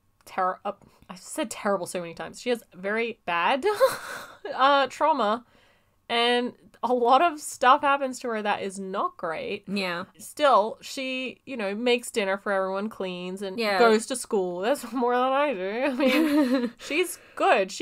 While she's not very, like, out there, I can do anything like Saber and Rin are, she still is a very strong, independent woman, I guess you could say. Yeah. Until a certain point, which is when I kind of lost it, and I just started speaking in the cinema, and I'm sure everyone hated me. Yeah. Well, luckily, our cinema wasn't too crowded. Oh my god. Although there was a guy kind of, like, he was probably 3 seats away from me, and at a certain point when we started laughing, like... almost uncontrollably. Oh my god. Uncontrollably? uncontrollably laughing. We did do it quietly. Some slipped out. I'm Little sure bit. that people around us were like, Yeah. why are they laughing at this? It was so bad though. It was so laughable. pretty It was hilarious. treated so badly. Oh my god. So we're going to spoil a lot of this Yeah. film. So Attention, spoilers. if you're invested in this franchise, the thing is, I think as a If you're film, invested in this franchise, you probably already you will know. love it. Like, it's good. You'll like it. I think it is a solid adaptation. Like, as far as bringing the visual novel to the screen, I think it's done perfectly, and I think you guys will be happy. For us, who haven't had any background with the visual novel and who don't necessarily have a huge stake in how this story goes, Yeah. we don't really find it that interesting. We will be seeing the third one because of course we will, but this isn't the thing that made us Fate fans. It didn't convert us to... I'm not converted. I'm yet to be converted. I will say, in going back to Type Moon and the Type Moon universe, my favorite stuff is the Garden of Sinners universe. Oh, yeah. I like those films a lot. I think I've watched all of them. You watched 5 of them. It's all a blur. I remember the first one, that's it. But there's a lot of Type Moon stuff, and the stuff that you're thinking of, like the Fate spin-offs. There's Fate Grand Order, there's Fate Apocrypha, there's Cooking Time with Emiya, the Emiya family. Cooking Mama. Basically, and that manga's coming out. But it's basically a food manga with the Fate characters. Oh my god. Apparently it's actually really good. So it's on Netflix, so we should check probably it out. way prefer that than this movie we've just seen. So we'll probably watch that at some point. Oh my god. Okay. It's a sprawling universe to which we have no real experience in aside from the various anime adaptations and a little bit here and there of some of the other like alt universe stuff. As I said, if you are a fan of the franchise, I'm sure you will love this. I'm sure it's everything you ever wanted. And for us, we don't care. So we're going to go into spoilers. Em has a lot to say. I've written a list. So this is probably going to be a long part of it and quite salty. So yeah, very salty. Also, mature themes warning. Yes, we are going to spoil it. So just sorry. Yeah, and lots of mature themes. So if you're a 13-year-old and you don't like scientific words for body parts, just don't don't click. Okay, so 3, 2, 1, you're in spoilers Okay. now. So, Heaven's Feel, I think Lost Butterfly is the name of this particular film. Immediately follows the first film. We have Sakura living with Shiro. Is that his name? I can't... Emiya. Bloody hell. Who she is in love with. She's always been in love with. We know this. It's very obvious. Yeah. She is also incredibly jealous of Rin, her sister, which is a spoiler, but not really if you've seen any of the other shows. Yeah. And... Wait, did I know that before? Yes, you did. Oh my god, I forgot it. And then was like, lol. It was in Fate Zero. This is how much I care. And the Unlimited Blade Works. How many... They mention it every time. That's a pretty big plot you point that see I them just being forgot. separated in Fate Zero. You I see don't remember. Fate the Zero? Mato family or whatever take Sakura, and then the other family keep Rin. Jeez, that's the one I actually like, too.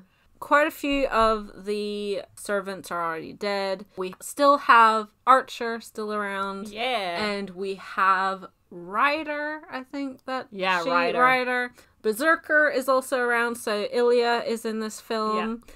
Gilgamesh is in this film, but he is not a servant, he's just being his self. Yep. And I think... Oh no, Assassin is also around. Because of the Mato family. The neon lava. Yeah, the neon lava. We'll get into that. Archer is Rin's servant. Saber was sort of absorbed by this evil entity last film, so Emiya is without a servant. He's now, pretty much screwed, He's honestly. withdrawn from this Holy Grail War. He doesn't have a servant, so why would anyone attack him? Ilya is Berserker's master, and then we are meant to believe that Shinji is Ryder's master, but we soon find out that that is not the case, and in fact... He, like me, is the lesser sibling.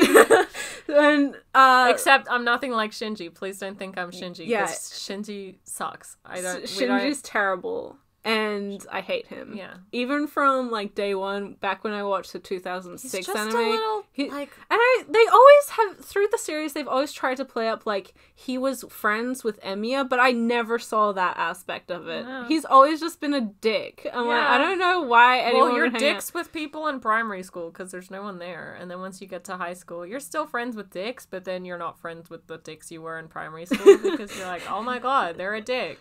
Yeah. Anyway, it's whatever. We find out that he is not actually Rider's master. In fact, it is Sakura who has an incredible amount of magic power, which was forcibly, like, pushed into her through various insects, because that's what the Mato family does. They use, like, insects. It's this idea that... I remember that from. Yeah, they use insects to, like, awaken magic within people. That's sort of their thing. Because of this, Sakura has been forced through years of torture in which she literally describes being defiled, her entire body... By bugs, by worms. By every inch of her being totally defiled, and now she is a ruined person. Yeah, I'm ruined. I'm lesser and not worthy of love. Okay, so this is how we're gonna get into this. Because this is the point where I just, like, had enough, because... I don't know. She goes up to... the first part of the movie, I was like, yeah, this is boring, lol. And I kind of zoned out for it. Even the fight between possessed Saber and Berserker, which happens. Which was probably my favorite part of the whole movie. Yeah, it was really, like, well animated, but I zoned out for it because I just don't care. And that's the thing. For ufotable, like, at least their action scenes are good. Ufotable... I was talk really a lot impressive. of shit about Ufotable, but...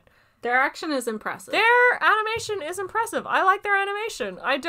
Their animation is great. I like it. It's not my favorite, but I really love it. It's nice, detailed. And the just don't like Fate. The fight between those two servants, technically, is really good. I think that the Berserker fight is really great. Like, honestly, it's the best part for me. I was just so uninterested. And one other part was good for me, but we'll get to that. Yeah, but after that fight, it started to get me more paying attention to the movie. I was just so bored. I was just kind of staring at the screen, thinking, oh, I wonder what food we're going to have after this. Before that's when they had the Ilya scene. She's like, oh, hey, in the park. My god, Moe, Ilya. Glomping in the park. Oh my god. I don't hate Ilya, but I hate her character type. Oh, yeah. Bloody hell. I like Ilya. She's kind of creepy little girl. I wish she was better. Oh my god. I wish I would like her, but... Bloody hell. All this Moe's taking over, and I just hated it. She's she's the little sister character, and God. I am a little sister. No. You've never acted like that. Oh, I would have died. I was such If you had a child. brother, you would have never done that. No way. You don't even... Oh my god. I mean, you're not exactly the most typical child. I am the brother. But at the same time, you would have never done that, even if you were a normal child. God, it makes me want to throw up in my mouth a little bit. But it's also just creepy because for all that Emiya knows, they're just like total strangers, and she like jumps on him in a park. God. I hated that. I'm sorry. Okay, we hated it. We'll continue on. So it was boring, and then Ilya glumps. Oh my god, I haven't used that since like I was 12. Yeah, 2004. That's when I was 12. 2004. Oh god. 2005. But yeah, and then there's the Shinji fight. Yeah. So Shinji is controlling Ryder. Yeah. And there's a showdown in the school library. Emiya. And he's like, fight me, bitch. And then Emiya's like, I don't got a servant. And he's like, well, whatever. Too dumb to like not be in a fight. He's like, because he doesn't have a servant. I'm gonna protect my honor and Sakura because she is my love interest in this timeline. He says that. And then so Shinji is such a dropkick. He's not even gonna fight him one-on-one. He's like, yeah, you don't have a servant, but I'm gonna fight you with my servant because I'm great like that. You know, I'm real cool fair. Guy. I'm so great. And he starts screaming and doing usual Shinji's things. That's being a little bitch. Yeah, being a little bitch baby. Anyway, so he beats up Emiya like a lot. And then Sakura, Rin busts in with Archer. She's like, oi! Oi, piss off, bruv! So Those exact words. yeah, this is how she talks. This is how it was subtitled in Australia, you know. But God, so she throws some rocks at him, and it like messes him up. And Sakura shows up. The jewels, because that's what their magic does. They have all the gemstones, the rocks, the minerals, you know. And so Sakura shows up. And it's like... She was always there. He was holding her hostage. Oh, yeah. Oh, God, yeah. That's why he's like, Had a knife to her neck, yeah. And then... And he's like, no, I will save you! And just... Because I am a real man, and I do really dumb things. Dumb shit. Like a real man. Dumb Men are shit. the rational ones, guys. Women are the emotional ones. Yeah, cool. Anyway, that's my sexist little rant there. Anyway... It comes pointed out that Sakura is actually supposed to be the master. Yeah, it's revealed, and it's also revealed that, dun dun dun, she and Rin are sisters. Yeah. She's her younger sister. Yeah, my sister, blah, blah. Anyway. Yeah. And Emiya, because he didn't experience any of the other timelines. Oh my god. Oh my god. Also, they don't look anything alike, so I mean, understandable. Yeah. Aren't they supposed to be the same age? No, I think Sakura's a year younger. Because she calls him senpai. So yeah, she's a year younger. Oh yeah. Oh my god. Anyway, we'll get to that senpai shit later. Anyway, but yeah. So Shinji, you know, we find out Sakura is the master, and so she's like, something happens. She takes over. Oh, and then Shinji busts a rock on her neck. No, he busts a rock her earring, in his her hand, and then earring. it breaks her earring. Yeah, because it's a sympathetic rock, and it splashes some green alien potion goo on her neck, and she goes, "Oh my god, I can't control the demon inside me or whatever." Yeah, basically. And then some spiky black shit comes out and like spikes Emiya through the chest. And he's like, oh my god, I didn't see me getting hurt happening in this fight. What? I'm a real man. Everyone was getting spiked, and then Sakura spiked herself when she realized that she messed up. Well, everyone messed up. I messed up going to this movie. But, anyway, so... That happened. The fight ends. And Ryder dies, doesn't she? No, she doesn't. She is... No, Sakura reinstates herself basically dies. She reinstates herself as Ryder's master. Shinji fucks off, and then and basically this school library's ruined. Yeah, all those books I can't read. Magic. You know, maybe I wanted to read them. You guys just ruined my opportunity. Anyway, but magic can't fix the glory of books. Doesn't have that book smell. But they smell. go back to Emiya's house, and she's all good. She's all good somehow. We're not quite sure on the timeline on this, so things might be out of order. Apologies. But in any case, she's weak and he's recovered, and Rin, like, they talk in the... Emiya has a bunch of stab wounds, though. Like, he has so many bandages. Holy crap. He gets so many injuries over this film. Oh, God. And so Sakura goes up to Emiya and is like, yo, let me drink some of that blood, though.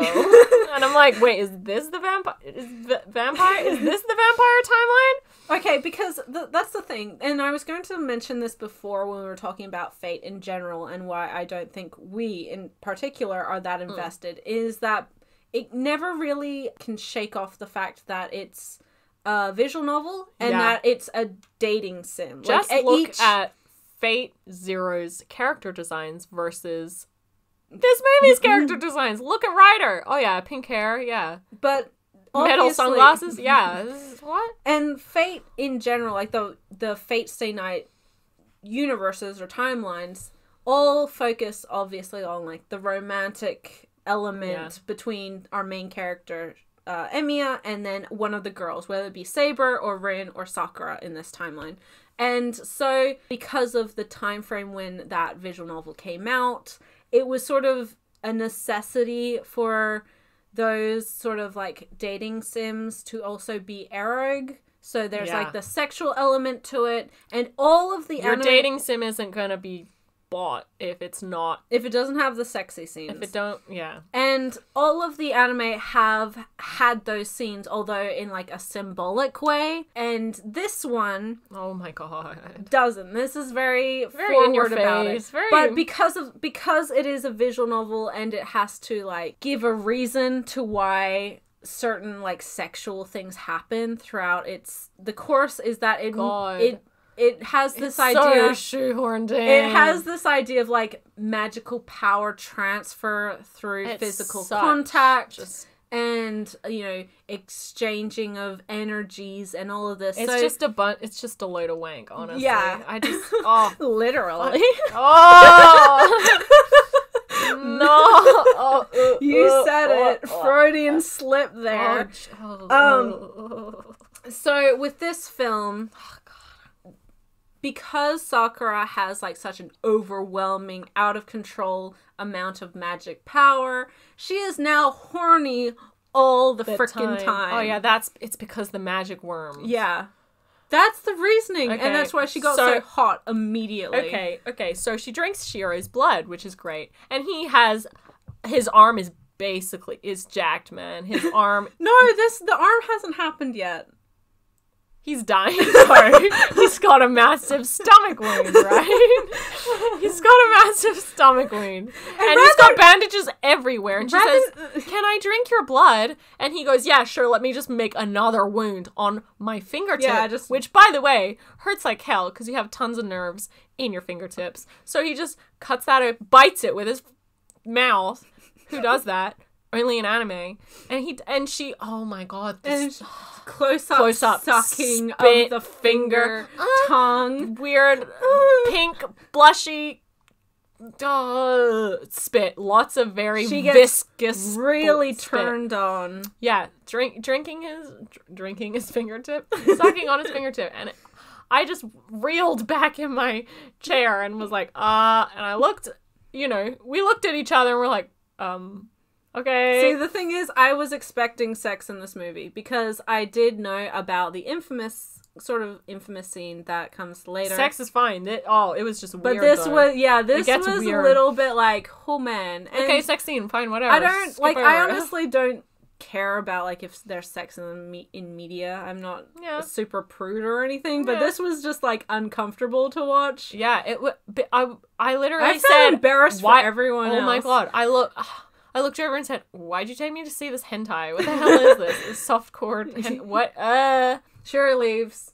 Sakura's all still hot, but trying to control her urges. There's the berserker fight. Yeah, that happens, and that was a really good part of the movie. As I said, it's one of my favorite parts. You liked one it? of the yeah, things. I zoned out. I was thinking about food, trying to forget about the spit scene. And then after the berserker scene, Sakura. Okay, so berserker dies. Yeah.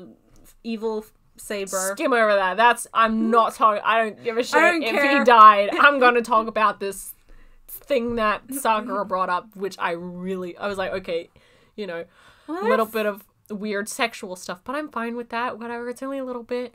I guess they have to appeal to their audiences, and it was Eric. With that's not up yet. No, that's not up yet. God, I have a timeline written out. God. Okay, so we get up to this part, and I was like, okay, Sakura I still kind of like. She can cook well, and she has skills, and she's not just a complete pushover. Even she can't control her stuff because her family does actually hate her. And so, okay. She talks with Emiya after this fight and says, "Oh, I'm tainted. I'm not a virgin, so I'm fucking worthless. Yeah, and no one loves me, and I don't deserve love." And I was like, whoa, okay, dude. I was like, okay, first off, she's not a virgin, okay. But then, because of all those bugs, and then also other things that we find out later in the movie. We'll get to that. There's a lot of sexual assault. Okay, that pissed me off so much. Too. I was visibly angry. Yeah. Just, sorry, what? What kind of message is that telling to Japanese people? It's because of the purity culture in Japan. Exactly. Because it is that ideal of, like, girls, young women have to be, like, this paragon your alt waifu. Yeah. Paragon alt of... waifu. no sort of sexual desire, completely a wonderful virgin, untouched by senpai? What's going on? I've never the destruction of life. Obviously, incredibly unrealistic, and I think that's definitely because of, again, it's a visual novel. And that turned me off her character for good. Yeah, it was not good. I was being sympathetic. I was like, cool, she has skills. Nah, she needs help. She needs her mind. She has no help. Yeah, and it's not so much that, like, I can understand this character believing that. Oh, because her family hates her. That's what he said. But the fact that, like, I know it's not because the character necessarily believes that, but because that's what is expected of a character like her. After that happened, we get a scene where a crystal bird breaks, and a worm penis comes out of it. It's a worm. It looks like a penis. I love all the sex. Yeah. No, it's a... Yeah, of course. I just went, is that a penis? Like, in the cinema. And it was quiet, but I'm sure everyone heard me. And I said... Absolutely it is. Because didn't you hear her talk about being defiled in that literal conversation 2 minutes ago? Then we have another fight. Archer is fighting Assassin, and our characters are trying to run away. Yeah, and there's a bunch of lava. And then, a bunch of, like, creepy, weird pink lava. There's, like, a stripe monster, and it's black and orange. Black and red. Black and reddy orange. Doesn't matter. It's a striped monster. It looks like it's a Pokemon. got like evil tentacles. It just made me think of Tangela. But that's what turned Saber evil. Tangelo? Jella. It's an A. What's Oh, that's the fruit. Yeah. The blue alien thing. It doesn't look like that, but it reminds me of that. But that evil black tentacle thing is what turns Saber evil in the first movie. I forgot about that. It's implied. It's explained later that it's sort of like the will of the Holy Grail, and it's trying to cause destruction. I didn't know that either. That was in this movie, and it was like, part it's a of bad magic thing. It was part of one of those excruciatingly long exposition scenes. Oh God, no wonder I didn't know. I just zoned out, thought about food. I feel like we did visit the church and saw the other guy. Yeah. At some point. Kire Kotomine. Yeah, Kotomine. Yeah, that was right. And he's the only full name I remember. I don't know why. I don't even like him. I don't remember. I think maybe this is when we had... See, it's so unmemorable because I feel like the neon lava came from. It came from that striped Tangela thing. No, but it came from that fight because didn't they leave like a giant crater and then all that pink lava came up and turned Berserker evil? Berserker came back. Yeah. Yeah, he came back, I remember. Oh my God, how did I remember? Yeah, he came back. He ain't dead. God's not dead. Because the evil... It's funny because Berserker is Hercules, and he's a demigod. Heracles. Yeah. So God isn't dead. How do you say Hercules? Like the actual Greek way? Not the Roman way? Because Romans say it Hercules. Heracles. Yeah. Anyway, let's get out of our weird... I'm a smart aleck. I'm smart ass. I know you love your mythology. That's wisteria. That's not wisteria. That's a jacaranda. Damn. Anyway, so after this scene, Berserker turns evil. At some point, a giant crater fills up with pink lava and starts filling and spilling into the town. It's implied that if you touch the pink lava, you will die or turn evil. Yeah. And this stripe tentacle monster is around. Cutting ya. And meanwhile, Ryder, like, Emiya, Rin, and I think Ilya all have to run away. Yeah. Because I think this is when the evil Saber and Berserker fight happens. Yeah. But Archer is fighting Assassin, so Assassin doesn't, like, literally kill everyone. I mean, our main characters, not everyone in the town, but, like, Emiya and Rin and We's trying. And then they're running away. The stripe monster... messes Shinji up. Shinji? Shiro. Shinji wasn't in this scene. Oh, yeah, Shinji gone. For now. For now. I wish he messed Shinji up, honestly. At some point, Shiro loses an arm. Yeah, he loses that arm. He does. He loses an arm. And so, because of this, everyone's beat up. Sakura dead. Rin dead. Emiya dying. And Archer's like, oh, Emiya damn. is literally bleeding out, and so in order to save, because okay, spoilers again for people who don't follow Even I remember the this. Fate franchise, but the Archer within the Fate Stay Night, Fate Unlimited Blade Works is future Emiya. Don't know where his outfit came from. Don't know how his hair turned white. I'm pretty sure that happens in the next movie. He gets a tan and dyes his hair. No, I think it's because of stress or something. Like, you know how it's just like, oh, I turned like sympathetically gray, like because your body's under so much stress. That actually happens in real life, I know. but like it doesn't usually happen to Japanese 17-year-olds with red hair. Yeah, that's I have my stress. Like 4. You have more than 4. No, it's only a little like patch. You have like at least 16. It's like a big ass stripe. It doesn't matter. Anyway, I'm getting old is what my sister's trying to tell me. Yeah, man. And it is definitely stress related. So yeah, Emiya's lost an arm. Archer rips an arm off and he sacrifices super his glues own arm. it onto Emiya's with that magic super glue. And he slaps it on, puts a big bloody bandage, not like swearing bloody, but like it's bloody. I think it's just red because it's magic. Whatever. But what I was going to say is he does this in order to save the young Emiya, to ensure that Emiya becomes a hero as he's older. So he's like, this won't way disappear. No, he's saying like, this way at least one of us will survive rather than both of us dying. Yeah. Archer is dead now. He gone. I'm pretty sure. No, but talking about it in a scientific way, in this very magical anime, Archer's arm would be a good match. Because it's literally the DNA is the same arm. It's literally the same guy. It's just real hench on this little boy. He got a big arm. On this skinny Japanese He got a big, fat, thick arm. Muscly. He has this bandage on it because if he ever uses it, ever activates magic in it, it will literally destroy his whole body and rip it from the inside. That's great. And like a fucking idiot, he's in the bath. He's like, what if I took the bandage I'm in off? the shed. Yeah. Oh my god. And he just basically, he takes it off like a little bit. He like peeks, flicks it. He like peeks, scratches and then he at just it. basically shits himself. And I'm like, okay, that's great. That was the best visual.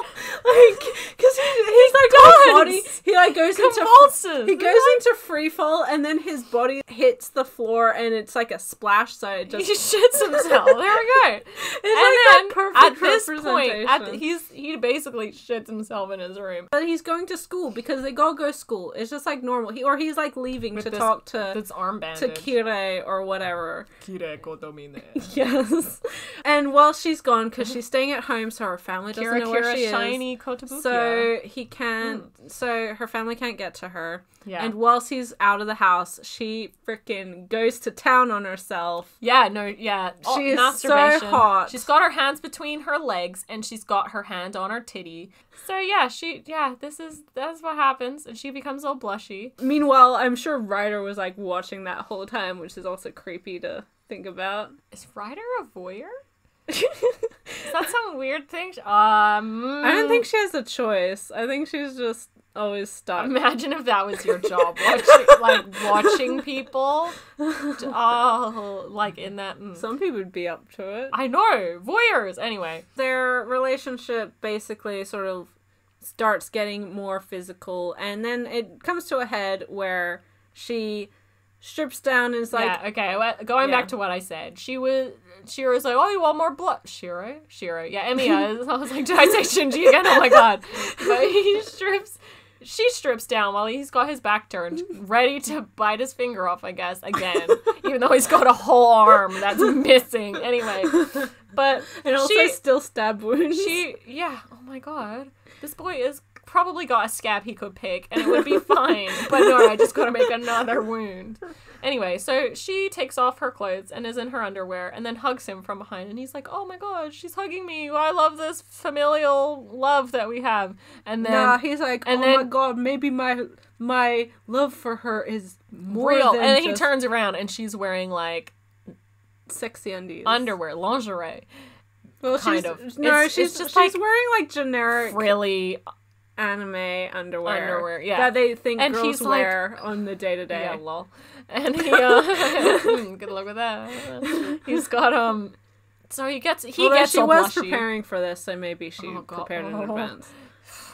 So he gets all blushy, and they're both all blushy, and she's like, oh, maybe you love me, and he's like, maybe I do love you, maybe you love me, and then they have really bad sex from the sounds of it. Yeah, insofar as, like, okay, she's talking about her sister and how jealous she was. Yeah, she's like, they're going at it, and she's like crying, and it's like, my sister, I was so jealous. I'm like, is this your guy's first time? I understand that your first time is probably gonna be terrible, but oh my god, like this sounds really bad. Yeah, he's got a broken arm. She's talking about her twin sister, and then she's crying, and I was like, oh god, this is the.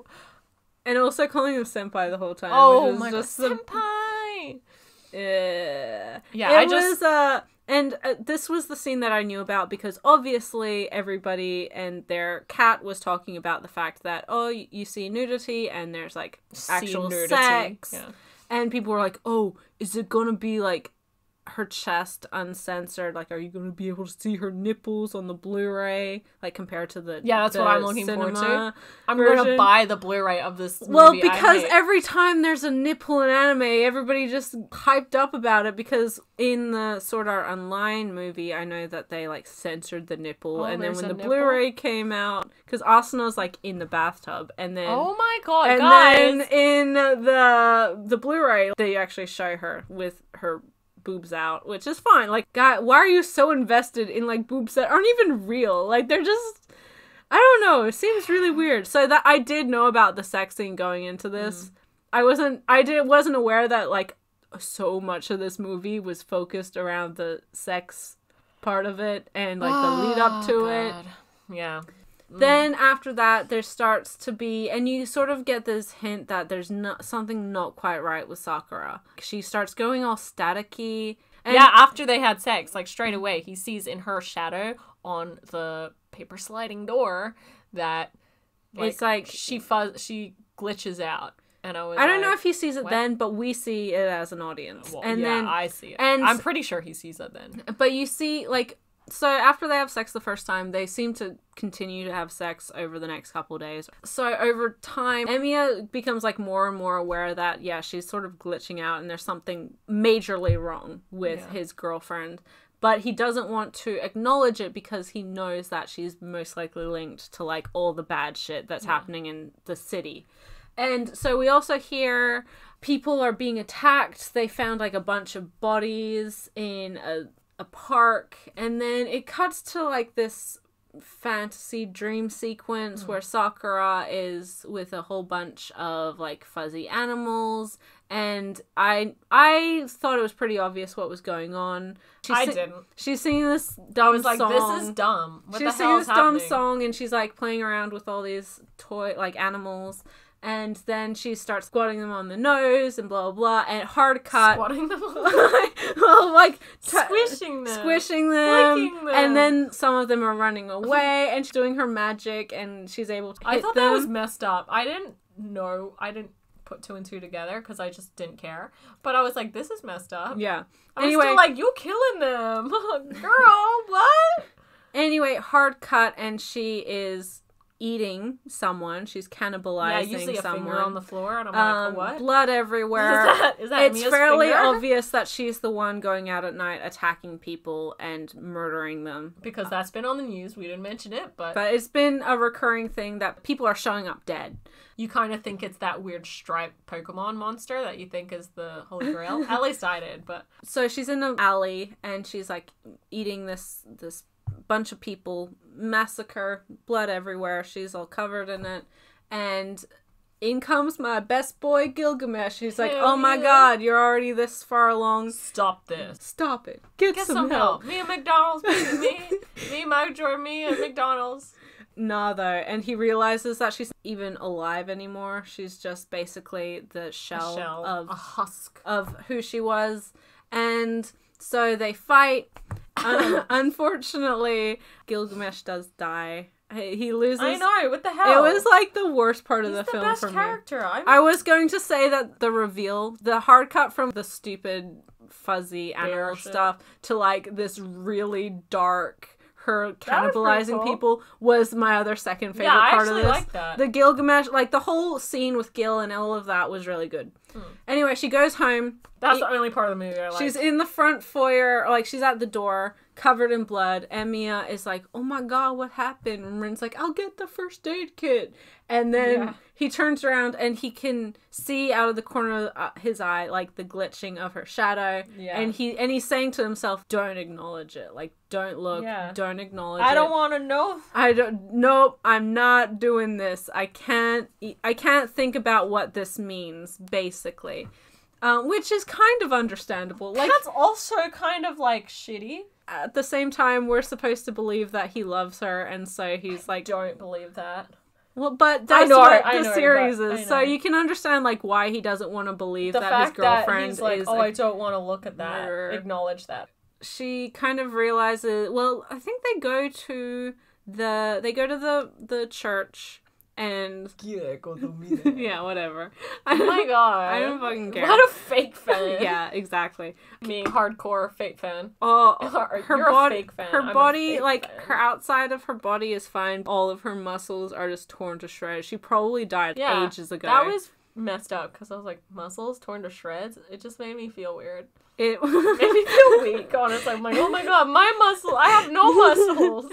It's said like she's been dead a long time. The defiling worms thing, and because you learn more was about it gross. from the old man who's the head of the family. I felt bad for her then. Yeah, no, she's in a shitty situation. Yeah, we've talked a lot of shit about Sakura, but like, I know. it's terrible. I think I don't know why people think this is the best part of the Fate franchise because it's just Really? it's so dark and edgy for the sake of being dark and edgy. So it's implied that these evil magic worms also basically turn off her pleasure sensors in her brain. So it was bad sex. Yeah. Alright, yeah. That she is literally the embodiment of like the alternate Holy Grail, the evil Holy Grail. Yeah, the striped and she's Pokemon. the striped Pokemon. Yeah. Sakura, new Pokemon. That's not what it's called. Because of this, that's what's really inhabiting her body.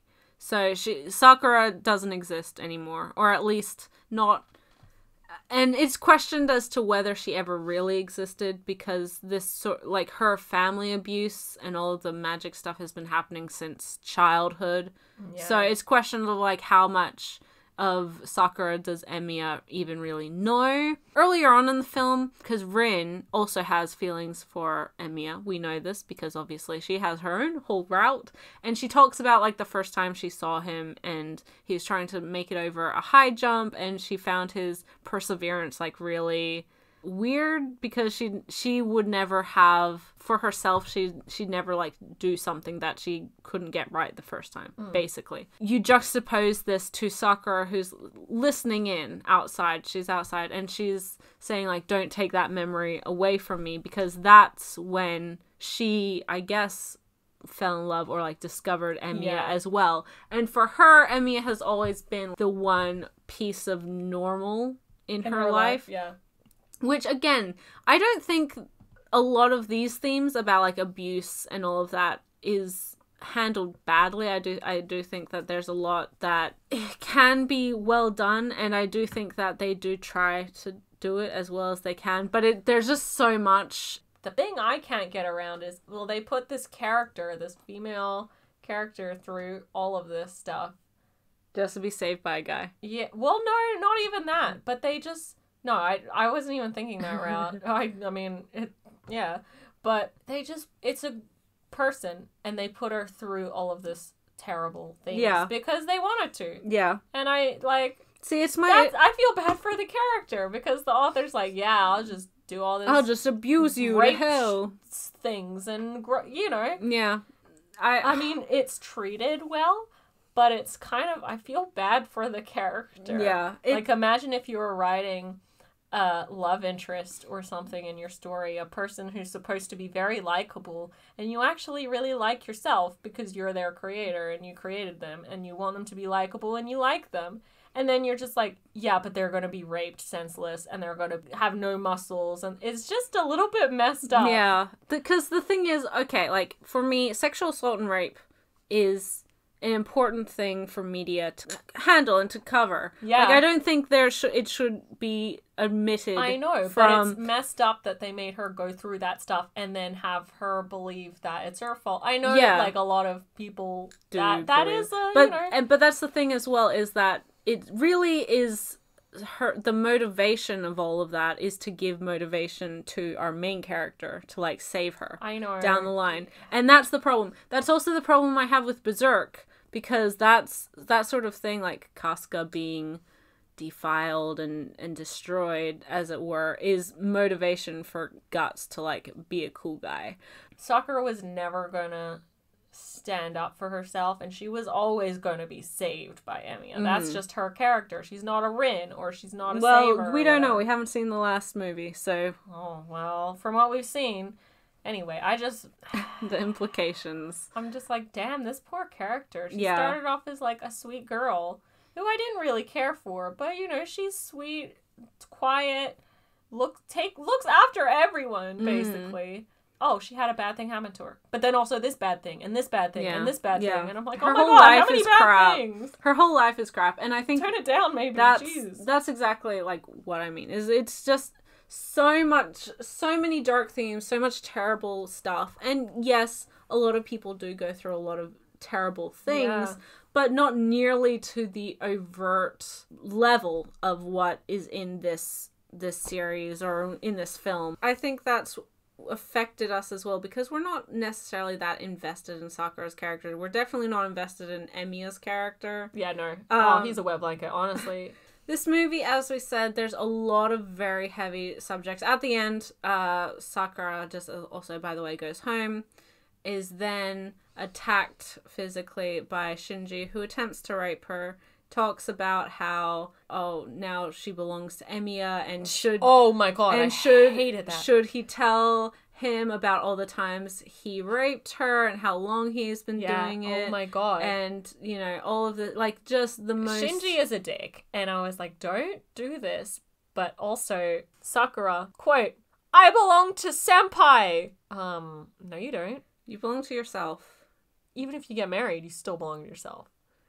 If your spirits bond, you still belong to yourself. Yeah. You're not anyone's property. Oh my god. Yeah, again, as young women, our perception on this is probably a little bit different. You don't own me.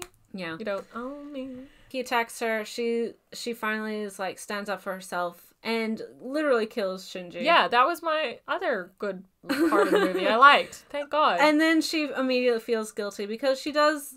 It is her brother. I kind of understand twisted that. as it is, she does still care about Shinji, and she does see him as a brother. I actually kind of understood that part. Yeah, the guilt. Because she is so messed up, which I don't particularly like, but I thought it was understandable that she felt guilty about it, because she's guilty about everything that's happened to her, and she finally stood up for herself and did something about it, and of course she's yeah. Did she do the transformation, or was it just the thing for the next... I don't know. There was a trailer. There's next time on this series Heaven's you don't care about. Yeah, I think she turns into the Pokemon, and then she evolves. She has white hair. Oh my god, it's a Pokemon evolution. Yeah, her whole, like, outfit changes. Oh yeah, no, she did. And I really liked it. I thought it was really dope and stylish. Was that the end of the movie, or was it, like, in the trailer for the next movie? I think it was the end of the movie. Anyway. Yeah, so... That's it. Anyway, that was the movie. I walked out of the movie very flabbergasted. That's not a word I've used often, but it's one I'm going to use to describe my emotion after feeling this movie. What? As I said, I'm not a big Fate fan. This movie didn't make me a big Fate fan. This movie... It did so many things. Like, it had good elements to it. Yeah. And I think, as I said... I like them. You know. As I said, it's animated beautifully, as all ufotable films are, or at least as beautifully as ufotable does. It looks as good as the other Fate stuff. Like, if you're a fan of that, then absolutely you'll enjoy it. It looks beautiful. It's a gorgeous looking film. I was honestly, like, taken aback at how beautiful, like, the opening shots with the snow on the ground. Nice. That was so beautiful. As a film, like, narratively, not... so many issues. There's so many parts I was so bored in. Yeah. And if you compare it to the movie we had seen after that, which was the Demon 5 Slayers. episode compilation of Demon Slayer, they were pretty much the same length. Yeah. And oh my god, the difference was immaculate. It was Immaculate? incomparable. That's the word. Immaculate? Yeah, I'm immaculate with my wording. Yeah. It was so long and I was so bored and It so many felt- parts, and just the very end part was the part I was most interested in, and I actually liked when she killed her brother and when she bit that finger off. That was pretty cool. Yeah. That was creepy. I really liked that end. I And the also rest liked of it the... was just- I liked the fight. But see, if the fight was more, like, if more of the film tackles some of these, like, darker elements, even the fact of, like, Archer losing his arm and, like, giving it to Emiya. They should have talked more about her being this, like, losing her identity. Yeah. Rather than being like, I was raped, so I'm terrible, and it made me lose my identity. Talk about her struggle with losing her identity and herself, and actually just not ending in her ending, basically. I mean, we've talked a lot about this film, more so than I'm sure any of the rest of this podcast. But it's one that I think there are so many parts to it. It's something that is always going to be controversial to talk about. Not only because of the subjects in it, but because of how beloved the Fate franchise is. Yeah, I feel uncomfortable talking about it, and I should. It's an uncomfortable subject to talk about. And it's an uncomfortable film to watch. Like, I think it does though. make... Yeah, that's if a good it makes you feel uncomfortable, good. If it makes you feel like, oh, I'm so horny, I'm gonna wank to this, don't. That's not... Don't... And I think get some help. I think that in that sense, as we said, it's a good adaptation because it does keep that tone of, like, being very unsettling. You're supposed to feel very uncomfortable about this situation. For us, it turns me off. It's just, I just can't. I don't want to engage. I did not want to be in that cinema. But we paid for the ticket, and it was like... It was expensive. Yeah, so, I mean... And, of course, I was going to watch it, because then I couldn't watch the next movie, or what, you know... I was putting in the effort to actually watch something. But I just did not want to be there. I did not want to watch it. Nothing about this film would encourage me to engage with the rest of the Fate franchise. Oh, yeah, if this was the first thing of Fate I had seen, no way. Yeah. No way would I be watching the rest. I'd be like, this is a terrible thing. I hated it. No way. And I mean... If you're wanting to introduce your friend to the Fate franchise, don't show them this movie first. Why would you? But don't. But also, I think that it makes sense because this, even in the visual novel, is, like, the last route you're supposed to play. I guess it's, like, the true route. It's building you like, up. the true one that's supposed to be the proper ending or whatever, where all the answers come out. For Fate fans, I'm sure... For people who've been wanting a Heaven's Feel anime forever... and you liked the first movie, I'm sure you will love this film. For us, as non-Fate fan, or, like, just sort of, we've seen the stuff, but we're not, like, super invested in it, as you can definitely tell, it wasn't a good time for us. And for a lot of the stuff we watch, like, our time is, like, valuable to us. We don't like spending time on watching stuff that we don't enjoy. I hardly watch things anyway. It's an effort to get me to watch things. So if I waste my time, I'm just going to start believing. I already think, oh, this is the worst thing ever. I'm not going to watch it. And then I watch it and I love it, right? But if I think, oh, it's the worst thing ever, and I watch it and I don't like it, I'm going to start thinking that I'm just not going to... Just less less chance of me watching things. As I said, this movie, I know some people, I've read some people's opinions that really enjoy this film and really enjoyed all of these things that we've talked about insofar as, like, the dark tone. It really got them invested in the Fate franchise because it's really upping the stakes and also, like, really giving Sakura more dimension as a character. Yeah. And I can understand all of that. I will never begrudge people's opinions. And if you love this film, fantastic. I'm so happy for you. But this, like the rest of the Fate franchise, I will not own. I'm not going to buy it on disc. Because I'm never going to rewatch it.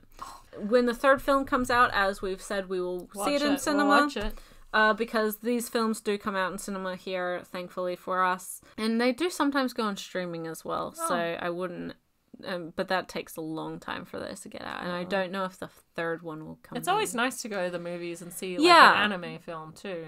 And I like supporting the new Transformers movie, I like supporting anime in cinema because I do really appreciate our local licensors bringing us anime films. Yeah, that's awesome. So the fact that I didn't really like this film isn't going to stop me from watching the next one. Not only for the conclusion, it's the conclusion to the whole Fate franchise, really, or the main Fate franchise that started it all.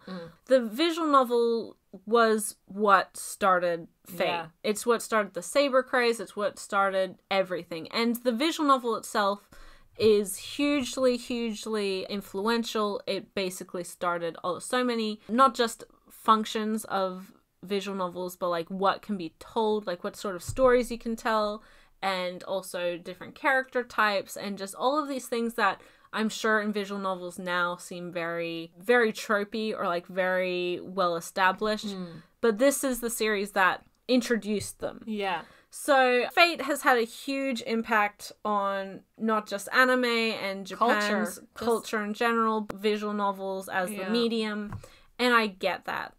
As a film and as a series, I think as a series it's a little bit easier because you do get it in like 25-minute chunks. But when you're in a 2-hour film where you have 3 exposition scenes that feel like they run on for 20 minutes, and because visual novels obviously are novels, like you read them, it's not great to watch. It's also it's also why Nisio Isen's work, so stuff like the Monogatari franchise, when you adapt them, you have to make it very visually beautiful, interesting and stimulating, because there's a lot of talking. It's all talking heads. Yeah. The entire thing is talking heads.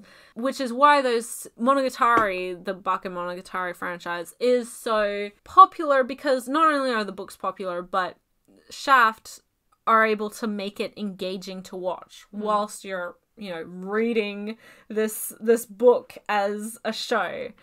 Because it is, as we said, it's talking heads. It's 2 characters having a conversation for an entire novel most of the time. If that was a manga, I can't read, but I'd burn it. Oh, Bakuman? Jesus Christ. Yeah, so obviously I'm sure plenty of you will disagree with our opinions on Fate. Many of you may agree with us, though, as well. It's okay, though. Opinions are fine. It's cool if you like it. It's cool if you don't. They're just opinions. We can still be friends.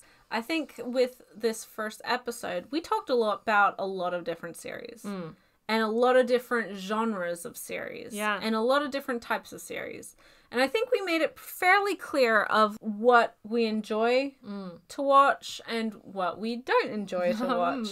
At least a certain thing that we don't like to watch. And it's interesting because obviously Dororo has quite dark themes, but we love those series. It talks about rape. It has rape scenes. It has. But I really like that show. It has a lot of like very physical violence, and gore. The girl in that rape scene does get sort of rescued by the guy. I still enjoyed that way more invested. I liked that character. Well, I didn't like that part, but the fact that happened. Yeah. But for a character who was in 2 episodes of this show, she made more of an impact for us than at least Sakura has this entire franchise.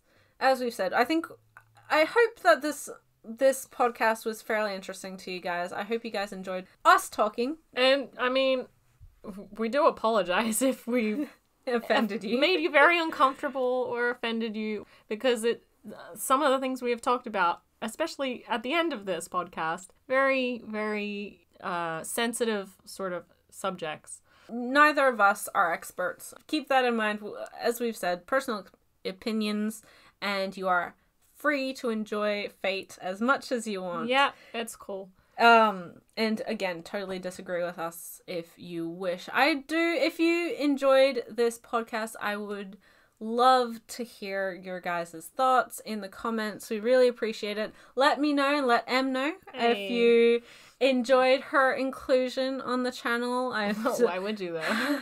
Heavy discussion. I was for very this. passionate. Em was actually really wanting to talk about this and I guess complain about this particular thing. I was very uncomfortable.